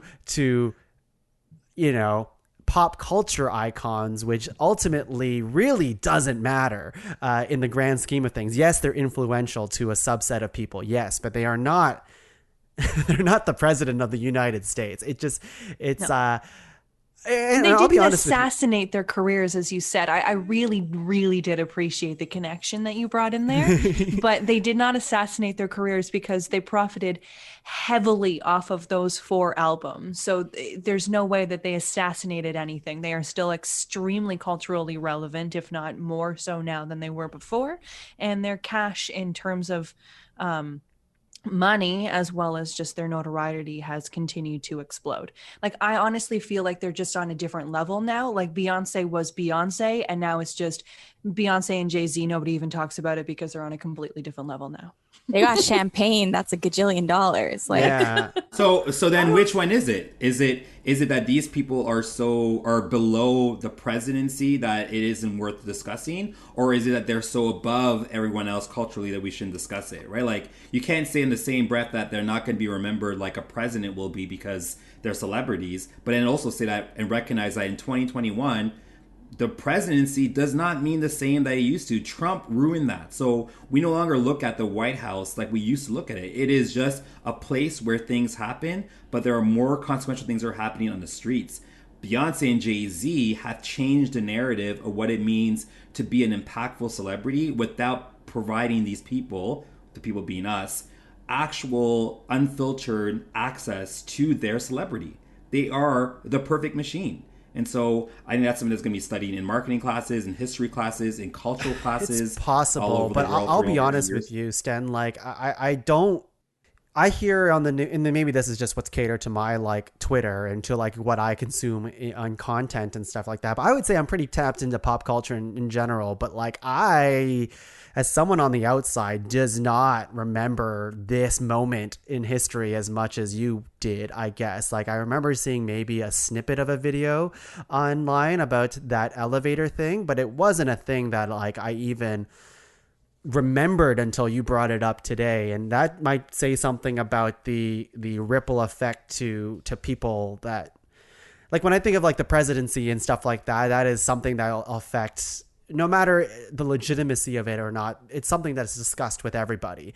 When it comes to pop culture, I don't even know, like, I can't even name you a song from Lemonade. I'll be honest. Like, I just don't know, and I don't really care. Like, I agree. also Go ahead, Patty. Go ahead. No, okay. No, I you also go. question the relevancy of this being between celebrityhood of like the president and Jay-Z and Beyonce versus like the true concept of just like a conspiracy theory. Like, is this really a conspiracy theory that people are thinking about and talking about, as opposed to what I said before and what you said as well, which is like, is this just like a cultural phenomena that's happened, that's had ripple effects in the idea of celebrity and power couples? And, you know, we kind of think about Kim Kardashian as well, and like how she took whatever happened to her with her sex scandal and built an empire. You know, they took this private thing that happened to them and just further built up their empire. Yeah. So it's kind of like they took an opportunity more so than a conspiracy behind them. I agree with that. And I agree with the ripple effect idea that it very well could be studied within a media class or a marketing class or whatever you want to say. But that with regards to a conspiracy theory, giving different ideas of what could have happened, like, there's really nothing that really hits that caliber. It's like, who is Becky with the good hair? Okay, well, we know it's not Rachel Ray. Like, It's not Patty, probably. We know it's not Patty. Well, I don't know. It'd be really messed up if it was Patty and she's talking about it in this way. A girl never like, kisses and tells. But isn't a conspiracy theory trying to drum up a wide variety of different ideas of what could have potentially happened? Whereas this, we're like, Jay-Z cheated on Beyonce, with whom we don't know, but then they created so much more off of it. And that's where the marketing and the genius in that comes into play, because they certainly made it work for themselves. There's no doubt about that. Yeah, I'm over it. Yeah, I can get through it. Good discussion, though. One that I did not expect to come out of Becky with the good hair. So, Sten, that was such a good like nomination. Yeah, It was very unexpected. It's pretty on brand with Stenley, I feel. All right, so let's go into another one where people had like lukewarm reception to, and we'll go to flat Earth. I'm pretty on like. I'm not going to kick my feet into the mud. I think there's an argument for both. I think like the legacy of flat earthers is definitely a thing. I think it's mind boggling that it's still a thing. I don't know. Does it excite me as a nomination anymore? No, because I kind of just want it to die. That's kind of where I'm at with it. So maybe I'm okay with letting it go away because to me, it's just like there's no conspiracy anymore. People who are still creating conspiracy theories off of this are, to me anyways, like there's evidence like overwhelming. We let's go on to like the more meatier conspiracy theories out there, you know? Yeah. I agree. I don't think it's very spicy. Yeah. Sten? I agree. Like there's just no value to debating it because it just isn't true. So yeah. Okay. Yeah. All right. So we've cut 3, and now we're really getting into the weeds here. Area 51, simulation theory, Tesla Venus, JFK assassination, COVID 5G network, and QAnon 6. We can just cut one more now, and then we have our list of 5. Area 51 and JFK were locked, so really we're just debating QAnon, COVID 5G, simulation theory, and Tesla Venus. For me, the one that can probably go is the Tesla Venus one. I think that's fun because it's out of this world, literally, but also we have one that's already like that, and that's Area 51, which seems a little bit more ingrained in society, and I could believe that one a little bit more rather than Venus people. So I'm just such a big fan of this theory. Like, I think it's crazy the world that we live in today, like all of this technology and like the ideas that this man came up with.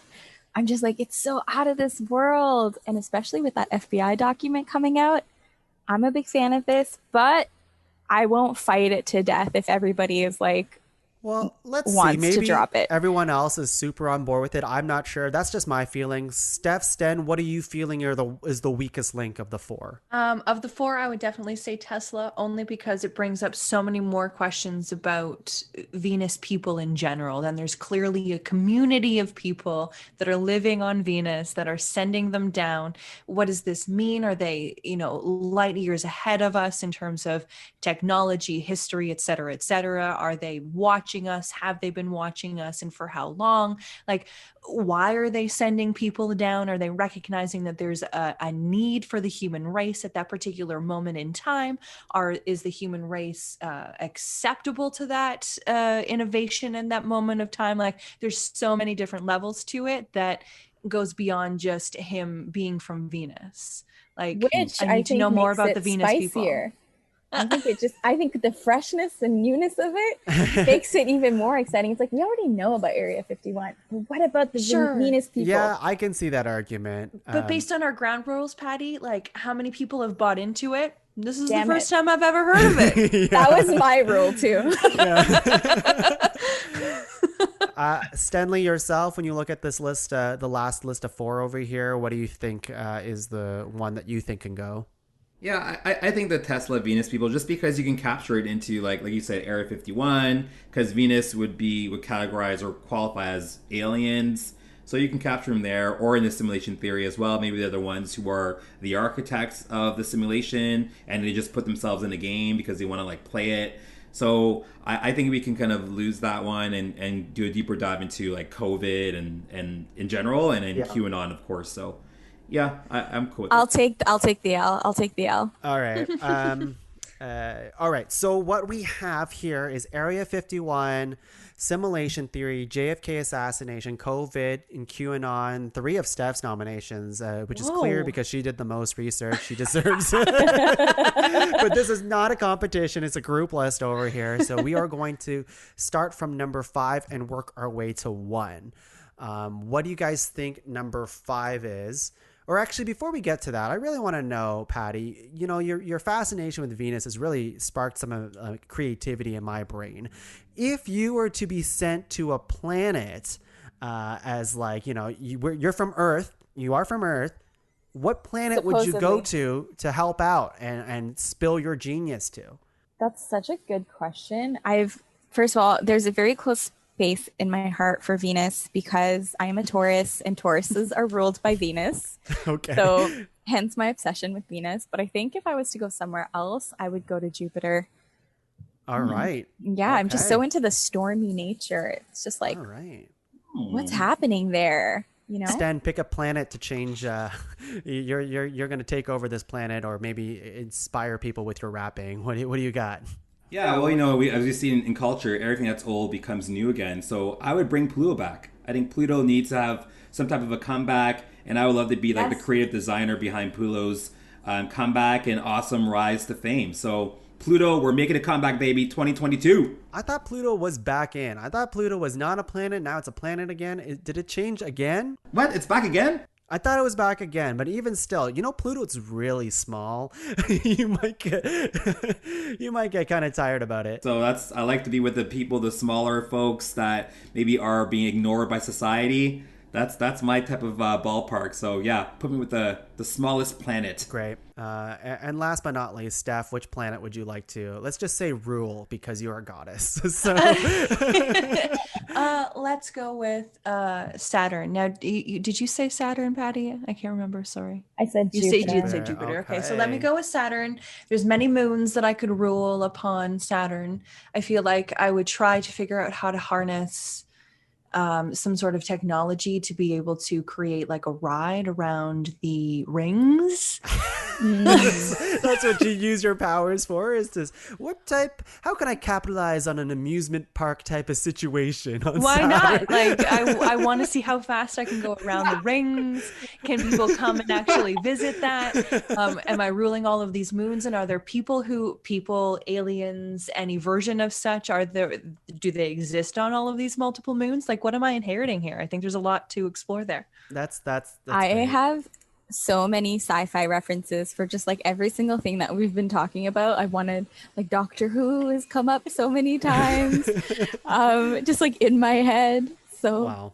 I'm living for this. Great. I'd say for myself, it would just be Earth, because I'm from out of this world. So, you know, I'm already here.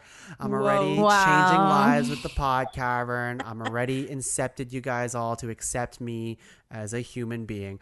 All right, number 5. I put COVID at I would 5. put COVID. 5G for 5. Yeah.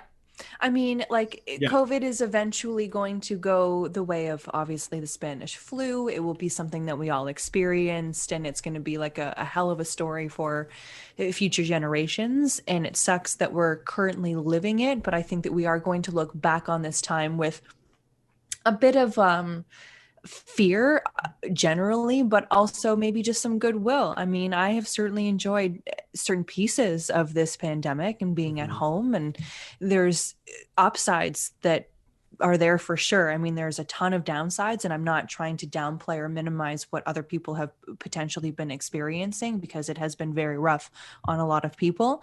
But I think that I can look back at this time for me personally and think, yeah, like I enjoyed this time, but it's not necessarily something that is going to be long lasting in terms of the whole conspiracy thing. It's a virus. We got our asses kicked by it. This is how we reacted to it. Agreed. It's over.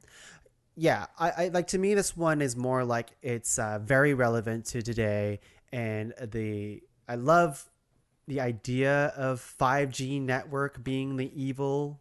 So this. great. It feels like a video game premise, or like a I don't know, possibly a Chris Pratt movie in the making or something, which is why it should be at number 5, I think. Yeah.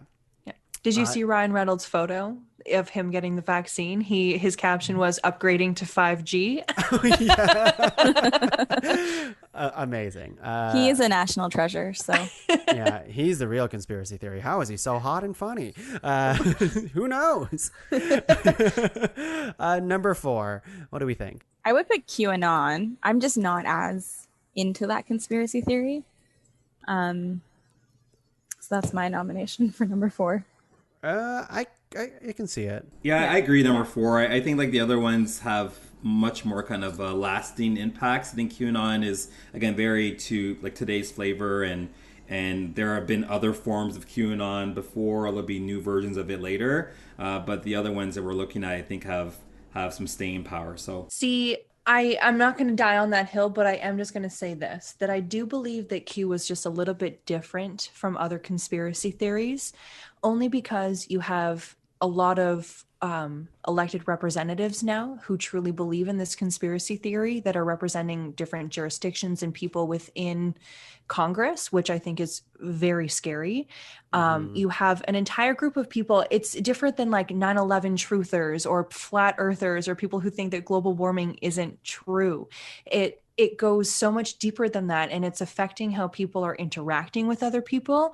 It's affecting how they're interacting with their family. It's affecting how they're approaching their life, and they are really closely monitoring the words of a complete anonymous person, and it's dictating exactly what they should be doing.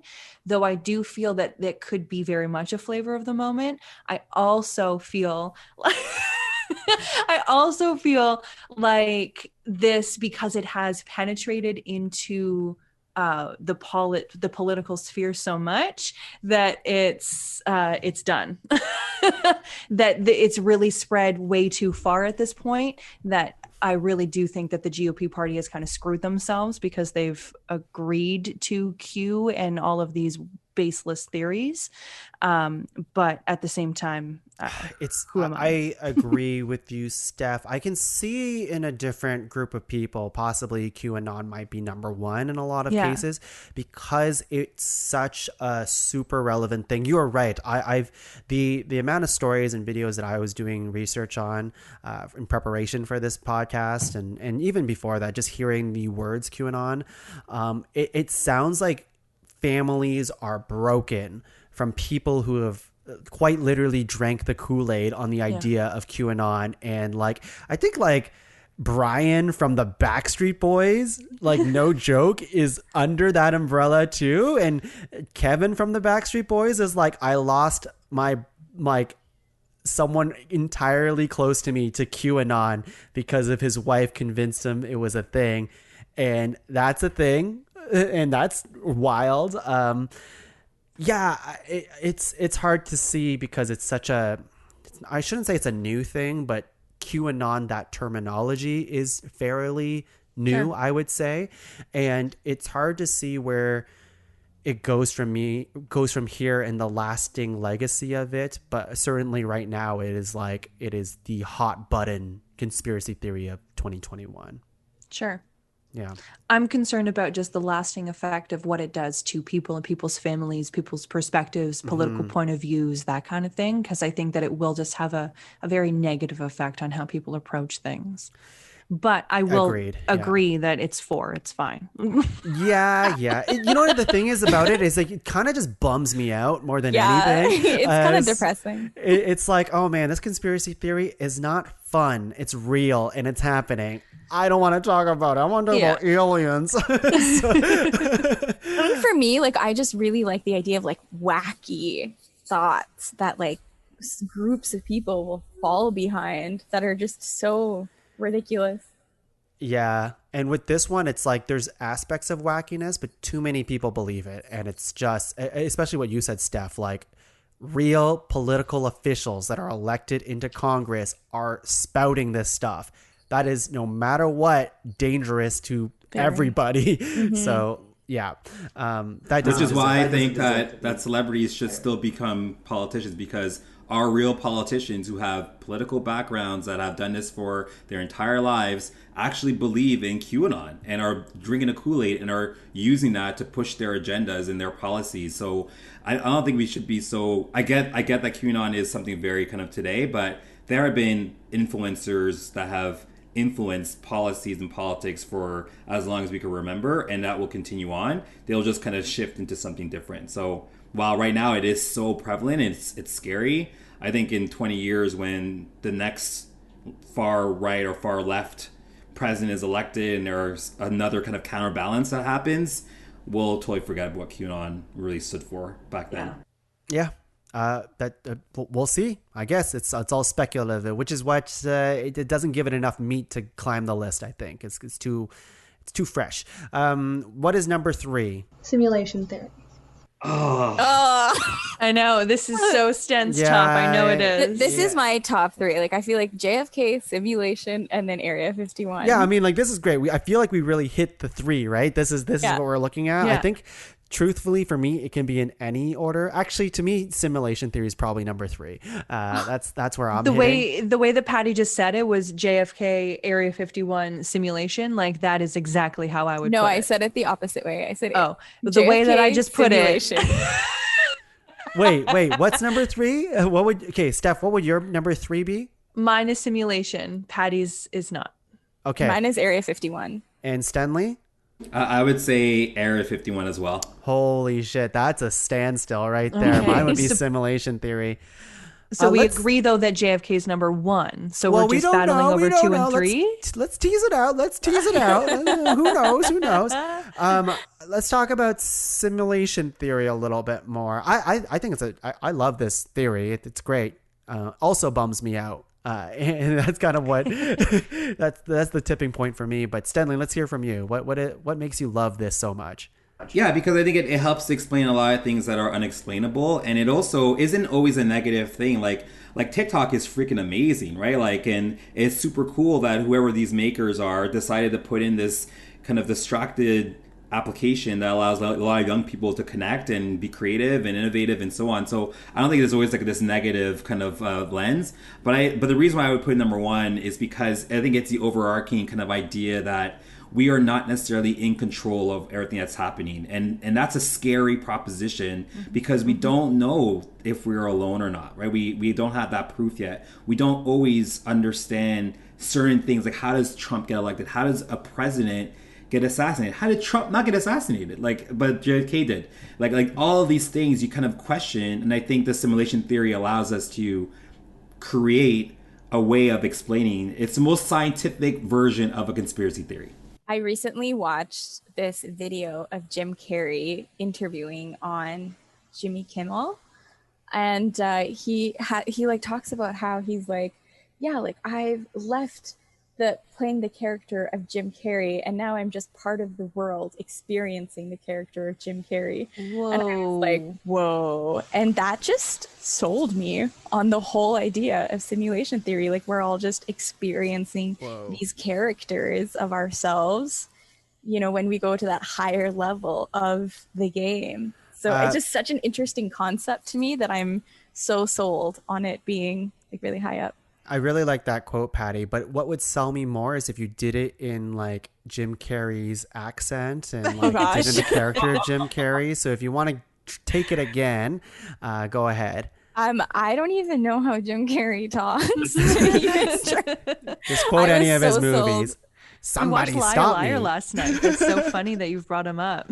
Yeah, I haven't watched a Jim Carrey movie in so long. Now I'm just like, what does he sound like? That's the simulation. Steph, you don't have to give me a Jim Carrey impression if you don't want to. It'd be welcome, but you don't have to. What was your thought? You wanted Area 51 to be a little bit higher, but you wanted simulation theory to be number 3. What's your thought process behind that? Yeah, I think Sims should be 3. I just think that aliens and I just don't think that JFK is even a debate right now. Like, that is the number 1 conspiracy theory. I think it will always continue to be. That's my personal opinion. I think that Area 51 is another one of those. It's aliens. People are constantly debating the existence or non-existence of aliens, right down to a theory of that aliens are walking around among us looking like human beings and that they are just aliens themselves functioning normally. So what is the definition of an actual alien? Is it a little gray person with really large eyes and a small mouth? Or is it a human being that's been placed here because it's of higher intelligence? So of course they're going to be able to pick people that look like us. Like, I think that that's number 2 because it can be easily picked apart, but at the same time, so plausible. And when I think about conspiracy theories, that's what it comes down to for me. Is it really, it's out of this world, but also is it plausible? Yeah, it's plausible. Aliens are plausible. Like the grains of truth that make you be like, believe the conspiracy theory. That's how people get pulled into the conspiracy theories, because there's so many nuggets of truth that you're like, oh, well, it has to be true, right? Exactly. There has to be something compelling about the narrative that's going to bring me into it. And I think that simulation theory is 100% top 3, but it remains at spot 3 for me because of that. I feel like the simulation is trying to use aliens as a way to distract from what it really is. Yeah, and I feel like the alien, and I absolutely love this whole conversation about aliens. Like I can go on forever, but I think that now when you talk about, and this is a list for like today, and we talk about aliens, like no one will bring up aliens and say, "Oh my gosh, are you serious?" They'll just kind of say either, "Yeah, cool," or "Oh, interesting." But there isn't this kind of debate about the validity or plausibility of aliens actually existing. Not that everyone believes it, but no one really needs to have like a conversation or discussion about it. But the reason why I would put JFK second and simulation theory first is if you believe in the fact that the CIA was behind that assassination, that's going to snowball you into a lot of questions, which will eventually bring you to the simulation theory, because you're going to be like, well, why would the government do this? How does the government have the ability to kill their own president? What is a president? What are we? Blah, blah, blah, blah, blah. Matrix. Whereas with JFK, if that's your number one, like that's kind of like, for me, it's the beginning. It's like the first Avengers movie. It's not Infinity War. Simulation theory is Infinity War. So it's great that we saw the Avengers reunite for the first time, but we got Thanos. Starting to lose me on the thread, even though I really love what you're trying to bring to the table here.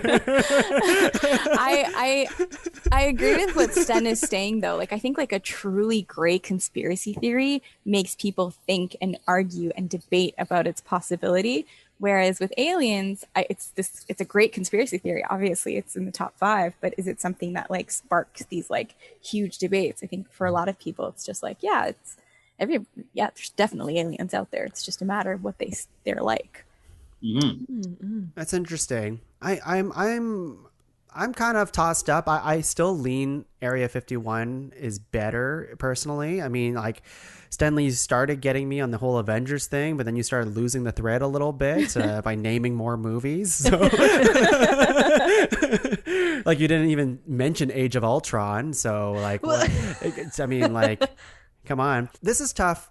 I'm still really tossed, but I think ultimately, not to spin our wheels, because I feel like we can go forever on this. I think you guys can let me know what you think about this, but I think what probably will be the list is Area 51 3, Simulation Theory 2, and JFK 1. And I can live with that. I can live with that.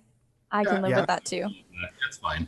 Yeah, like I still think aliens is a little bit more interesting of a conversation than, well, not interesting. I think simulation theory is interesting, but it becomes a whole philosophical debate that I feel like I've had many, many, many times in university, late night, 3 a.m., just at a party, just like talking about like, whoa, man, what if we lived in the Matrix? And that's the conversation that I think about in simulation theory. And I'm like, come on, Tuong, get your head out of your ass. But that's what I love about it. Like, that's why it's so high on the list for me, because I'm just like, we could have this conversation so many times, and there's so many different things to say.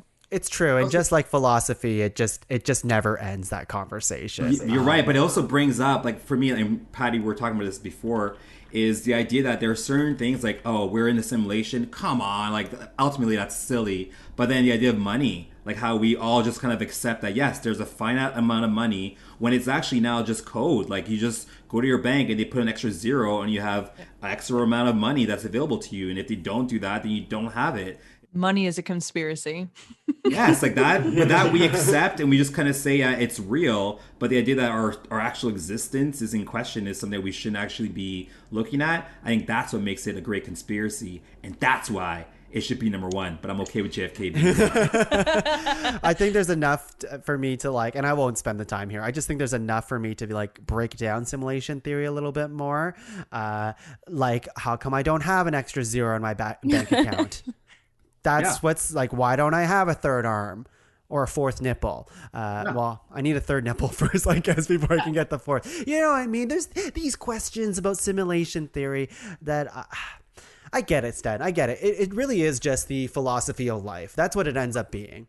Or can we flip it and just kind of ask, like, what is the conspiracy that remains regarding JFK's assassination? Like, what's left for us to discover? Well, I think the meatiness of the JFK assassination is what really not. I feel like when I think conspiracy theories, JFK assassination is like one of the first things that I think about in general, and the amount of overwhelming evidence that Steph has shared with us today, and she said she had more, which is insane, is enough for me to be like, yeah, like this is the thing, right? And there's always new ones coming out too. Like I mean, yeah.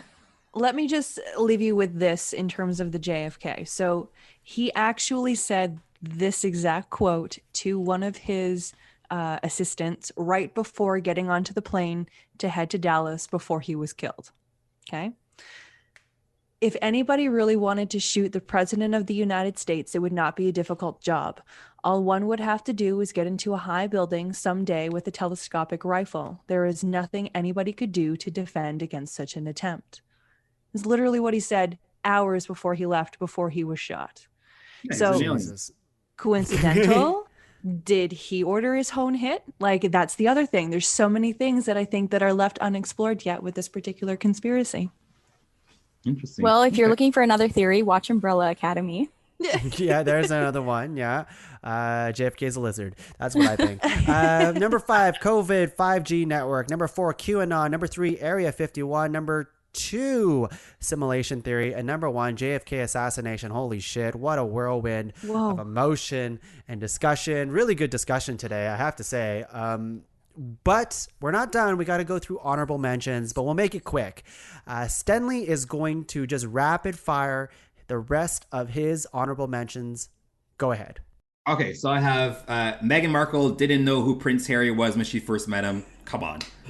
The moon landing, whether or not it was staged or faked. That Beyonce Single Ladies video is the greatest video of all time. I'm not sure about that one. Who actually framed Roger Rabbit? I don't know. The Illuminati, secret societies run the world. Is Tupac still alive? And finally, the ending of Inception. Was it all a dream? Amazing. This is great. I love that. You should have. That would have been my number 1, Sten. So maybe you should. Which one? The Inception one? The Inception one. That. Oh, it was on my list. I should have talked about it. Oh, okay. Patty, what do you have? Shout them all out. Okay, so I'm going to start with Helen Keller's story is fake. She could see and hear the whole time. Britney Spears was on Bush's payroll during all of her meltdowns during his administration. They were just distractions for his shitty leadership. Katy Perry is really Jean-Benet Ramsey, the child pageant queen who died, and the Illuminati helped her gain fame. Princess Diana and other celebs, as we know, are actually alive, and some of them are apparently going to come out this spring. Wow, that's soon. The COVID vaccine is a way for the government to track us. We all know this. And finally, to take on the Earth is actually hollow, and there's another civilization of advanced beings that live under there. Yep. Another Doctor Who reference. If anybody watches Doctor Who, you know that this is in fact true. Wow. Oh, wow. Patty, these have just tickled my funny bone. Can I ask about the Britney Spears thing? What is that a thing for real? Oh yeah. There's like, sorry, can I just give you like an extra sentence of go ahead. Okay, so in 2014, a week away from the trial of the United States versus Libby, which Scooter Libby was like someone in Bush's admin that really fucked up. Britney married and then quickly annulled 55 hours later her childhood friend Jason Alexander. In 2016, outrage shifted from the president to Britney when she was photographed driving with her baby boy in her lap. Then Britney divorced her second husband, Kevin Federline, when Bush dumped Rumsfeld, another one of his admin. Then Britney shaved her head and went on her umbrella rampage just when the Times was reporting Al-Qaeda was regaining power in Afghanistan. Oh my God. Fabulous. This is fabulous. That's a conspiracy theory right there. Patty, did you get all of these from TikTok? No. Some of them okay. are from Because I'm like, some clearly from I need to Instagram. be fixing my algorithm because But there I are need to be several, in this lane. There are several more on TikTok. I'm just saying. Several more. It's a deep hole. great. Steph, rapid fire the rest of yours. Global warming is a hoax, flat earthers as a repeat, Bigfoot, 9/11, and Tupac is still alive also. For myself here, I had Elvis is still alive. Oh. Pizzagate was one of them, but QAnon is kind of the successor to that. Saved by the Bell was a vehicle for the Illuminati. We have moon landing. I had, what else did I have? Last but not least, I had Polybius. That was my last one. It's like a video game one where there was like a secret arcade cabinet that appeared in Portland that mind controlled some people, gave people amnesia, and it was all like kind of a setup by the government to gather data and then steal people away. So that's my last one. Here we go. We are going into plugs now, everybody. Plugs. Stenley, thank you for being on the cast today. Thanks for having me. It's great to be able to talk about our little side project my friend and I started at the beginning of the pandemic. It's a group called SP by SP Music. The link or the Instagram handle is at the letters SPX Music. Look us up. We've got 2 new tracks that came out these last 2-3 weeks. Send Me and Rapid Fire. They are great tunes. You can play with your family, except for Rapid Fire, a lot of vulgarity there. But Send Me is a great, lovely rapid fire or romantic track. So check us out. A lot of cool music that's out there. Romantic track. All right. Not romantic, but like, yeah, it's a cool tune. Sweet. I can't wait for top 5 Stenley songs in a future episode. Sten, when do you think that will happen? Once assimilation stops. Oh, never then, apparently. So. Would the simulation be providing the basis for you to be able to take off and make all of this music and become famous? Is that not the point? Hey, I give myself to the simulation, and the simulation gives back to me tenfold. Wow. So we're praying to aliens, we're praying to the simulation, and who else was there? Beyonce, probably. As a very practicing Christian, this is great if none of my family listens to this. Well, shout out to one of the Patty's family members that will eventually listen to this. But Patty, of course, shout out to you. Thank you for being on the podcast. Thank you. And for my family member, don't call me about blasphemy. Like, let's just not have that conversation. Let's just not have that. But as always, I always just plug my Instagram at PAHTEEEE, 4 E's there. I just really love life, and I feel like I try to make some funny content sometimes if I'm not sad about things. So join me for little bursts of happiness. And if you're a young professional who wants to ever get, advice about how to be a better young professional, add me on LinkedIn, Patricia Eddu. And there's Patricia. There's Patricia. And I link my LinkedIn in my Instagram, so all in one place. And how many T's on your LinkedIn? Okay. Just the one. Wow, I think this might be the first time someone has plugged their LinkedIn. So little by little, Ranked is getting a little bit more professional, I think. Thank you, Patty, for bringing that to us. Sold my soul to corporate America. So yeah, great. Steph, thank you for being on the podcast. What's your LinkedIn? No, you don't have to tell me. Well, thank you so much for having me. It was just such a joy to see all of your beautiful faces in such a dark time. This was a lovely opportunity to get together and to make an excuse to just learn about some topics that I really didn't know a lot about. So that's been lovely. And really, truly, Patty, my God, the array that you have curated today has just been absolutely sensational. You have introduced me to so many things that I just really didn't even know existed before. So kudos. Thank you very much. So my friend and I have a little home bakery business. So you can find us on Instagram at Life's Little Treats 1 using the number 1, not spell it out. So at Life's Little Treats 1. 1 on Insta. And if you want to find us on Facebook, we are at Life's Little Treats Ottawa. So you can see all of our delicious offerings every single day. Generally, I try to post daily. So you can see all of the tasty goodies that we have, maybe place an order for a celebration or just the fact that you're an adult and you can eat cake whenever you want to. Oh my Those God. requirements of only eating cake after dinner don't exist anymore. So enjoy that freedom. I didn't know, Steph. Can you send that over to me? Is it too far? It's too far, isn't it? It's a little too far. I will be honest with you. However, you do still have a lot of family ties within Ottawa, obviously. And if you find yourself coming this way, and Patty, I know that you find yourself coming this way this summer, please feel free to place an order. We will deliver to a front door to an apartment building. Really to a car if you need to. If you don't have an address, a physical address, we will deliver where we need to. But safe from a distance, always masked up. Don't worry about that. We're following COVID protocols. But if you're looking for some tasty treats, then look us up. Amazing. I thought you were going to say, you don't have family in Ottawa, Tuong, so I can always deliver to them. And I'm like, no, fuck that. I want some. No. Deliver to your car, no problem. Just let us know make, model, and license plate number, etc.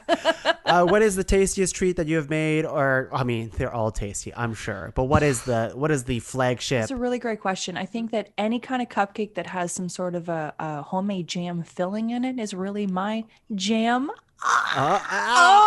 Did you like that? Did you like that? Yeah. I love how we give it that to you, but not meat cute. let's just say that probably a strawberry filling with a lemon icing to make a strawberry lemonade. Holy shit. Yeah, I'd say that's probably my I'm so favorite. hungry. Oh, God. All right, well, we better wrap this up because I'm going to go, well, what's the nearest thing to cake? I'm going to stuff my face with a handful of flour, and that's what I'm going to do. But before I go, of course, you can find the rest of the shows in the Pod Cavern at www.podcavern.com. Check out all the shows in the network over there. We also have T-shirts now. Pod Cavern has merch. Go visit it, podcavern.com. There's a merch store button, lots of things that you can buy. If you buy anything, just a couple bucks go our way to fund the funness in the Pod Cavern. So recommend you check it out. It's really high quality shit. But that's it for me. Shall we get out of here and look at more conspiracy theories? Yes, let's. Let's. Okay. Bye, everyone. Bye. Thank you.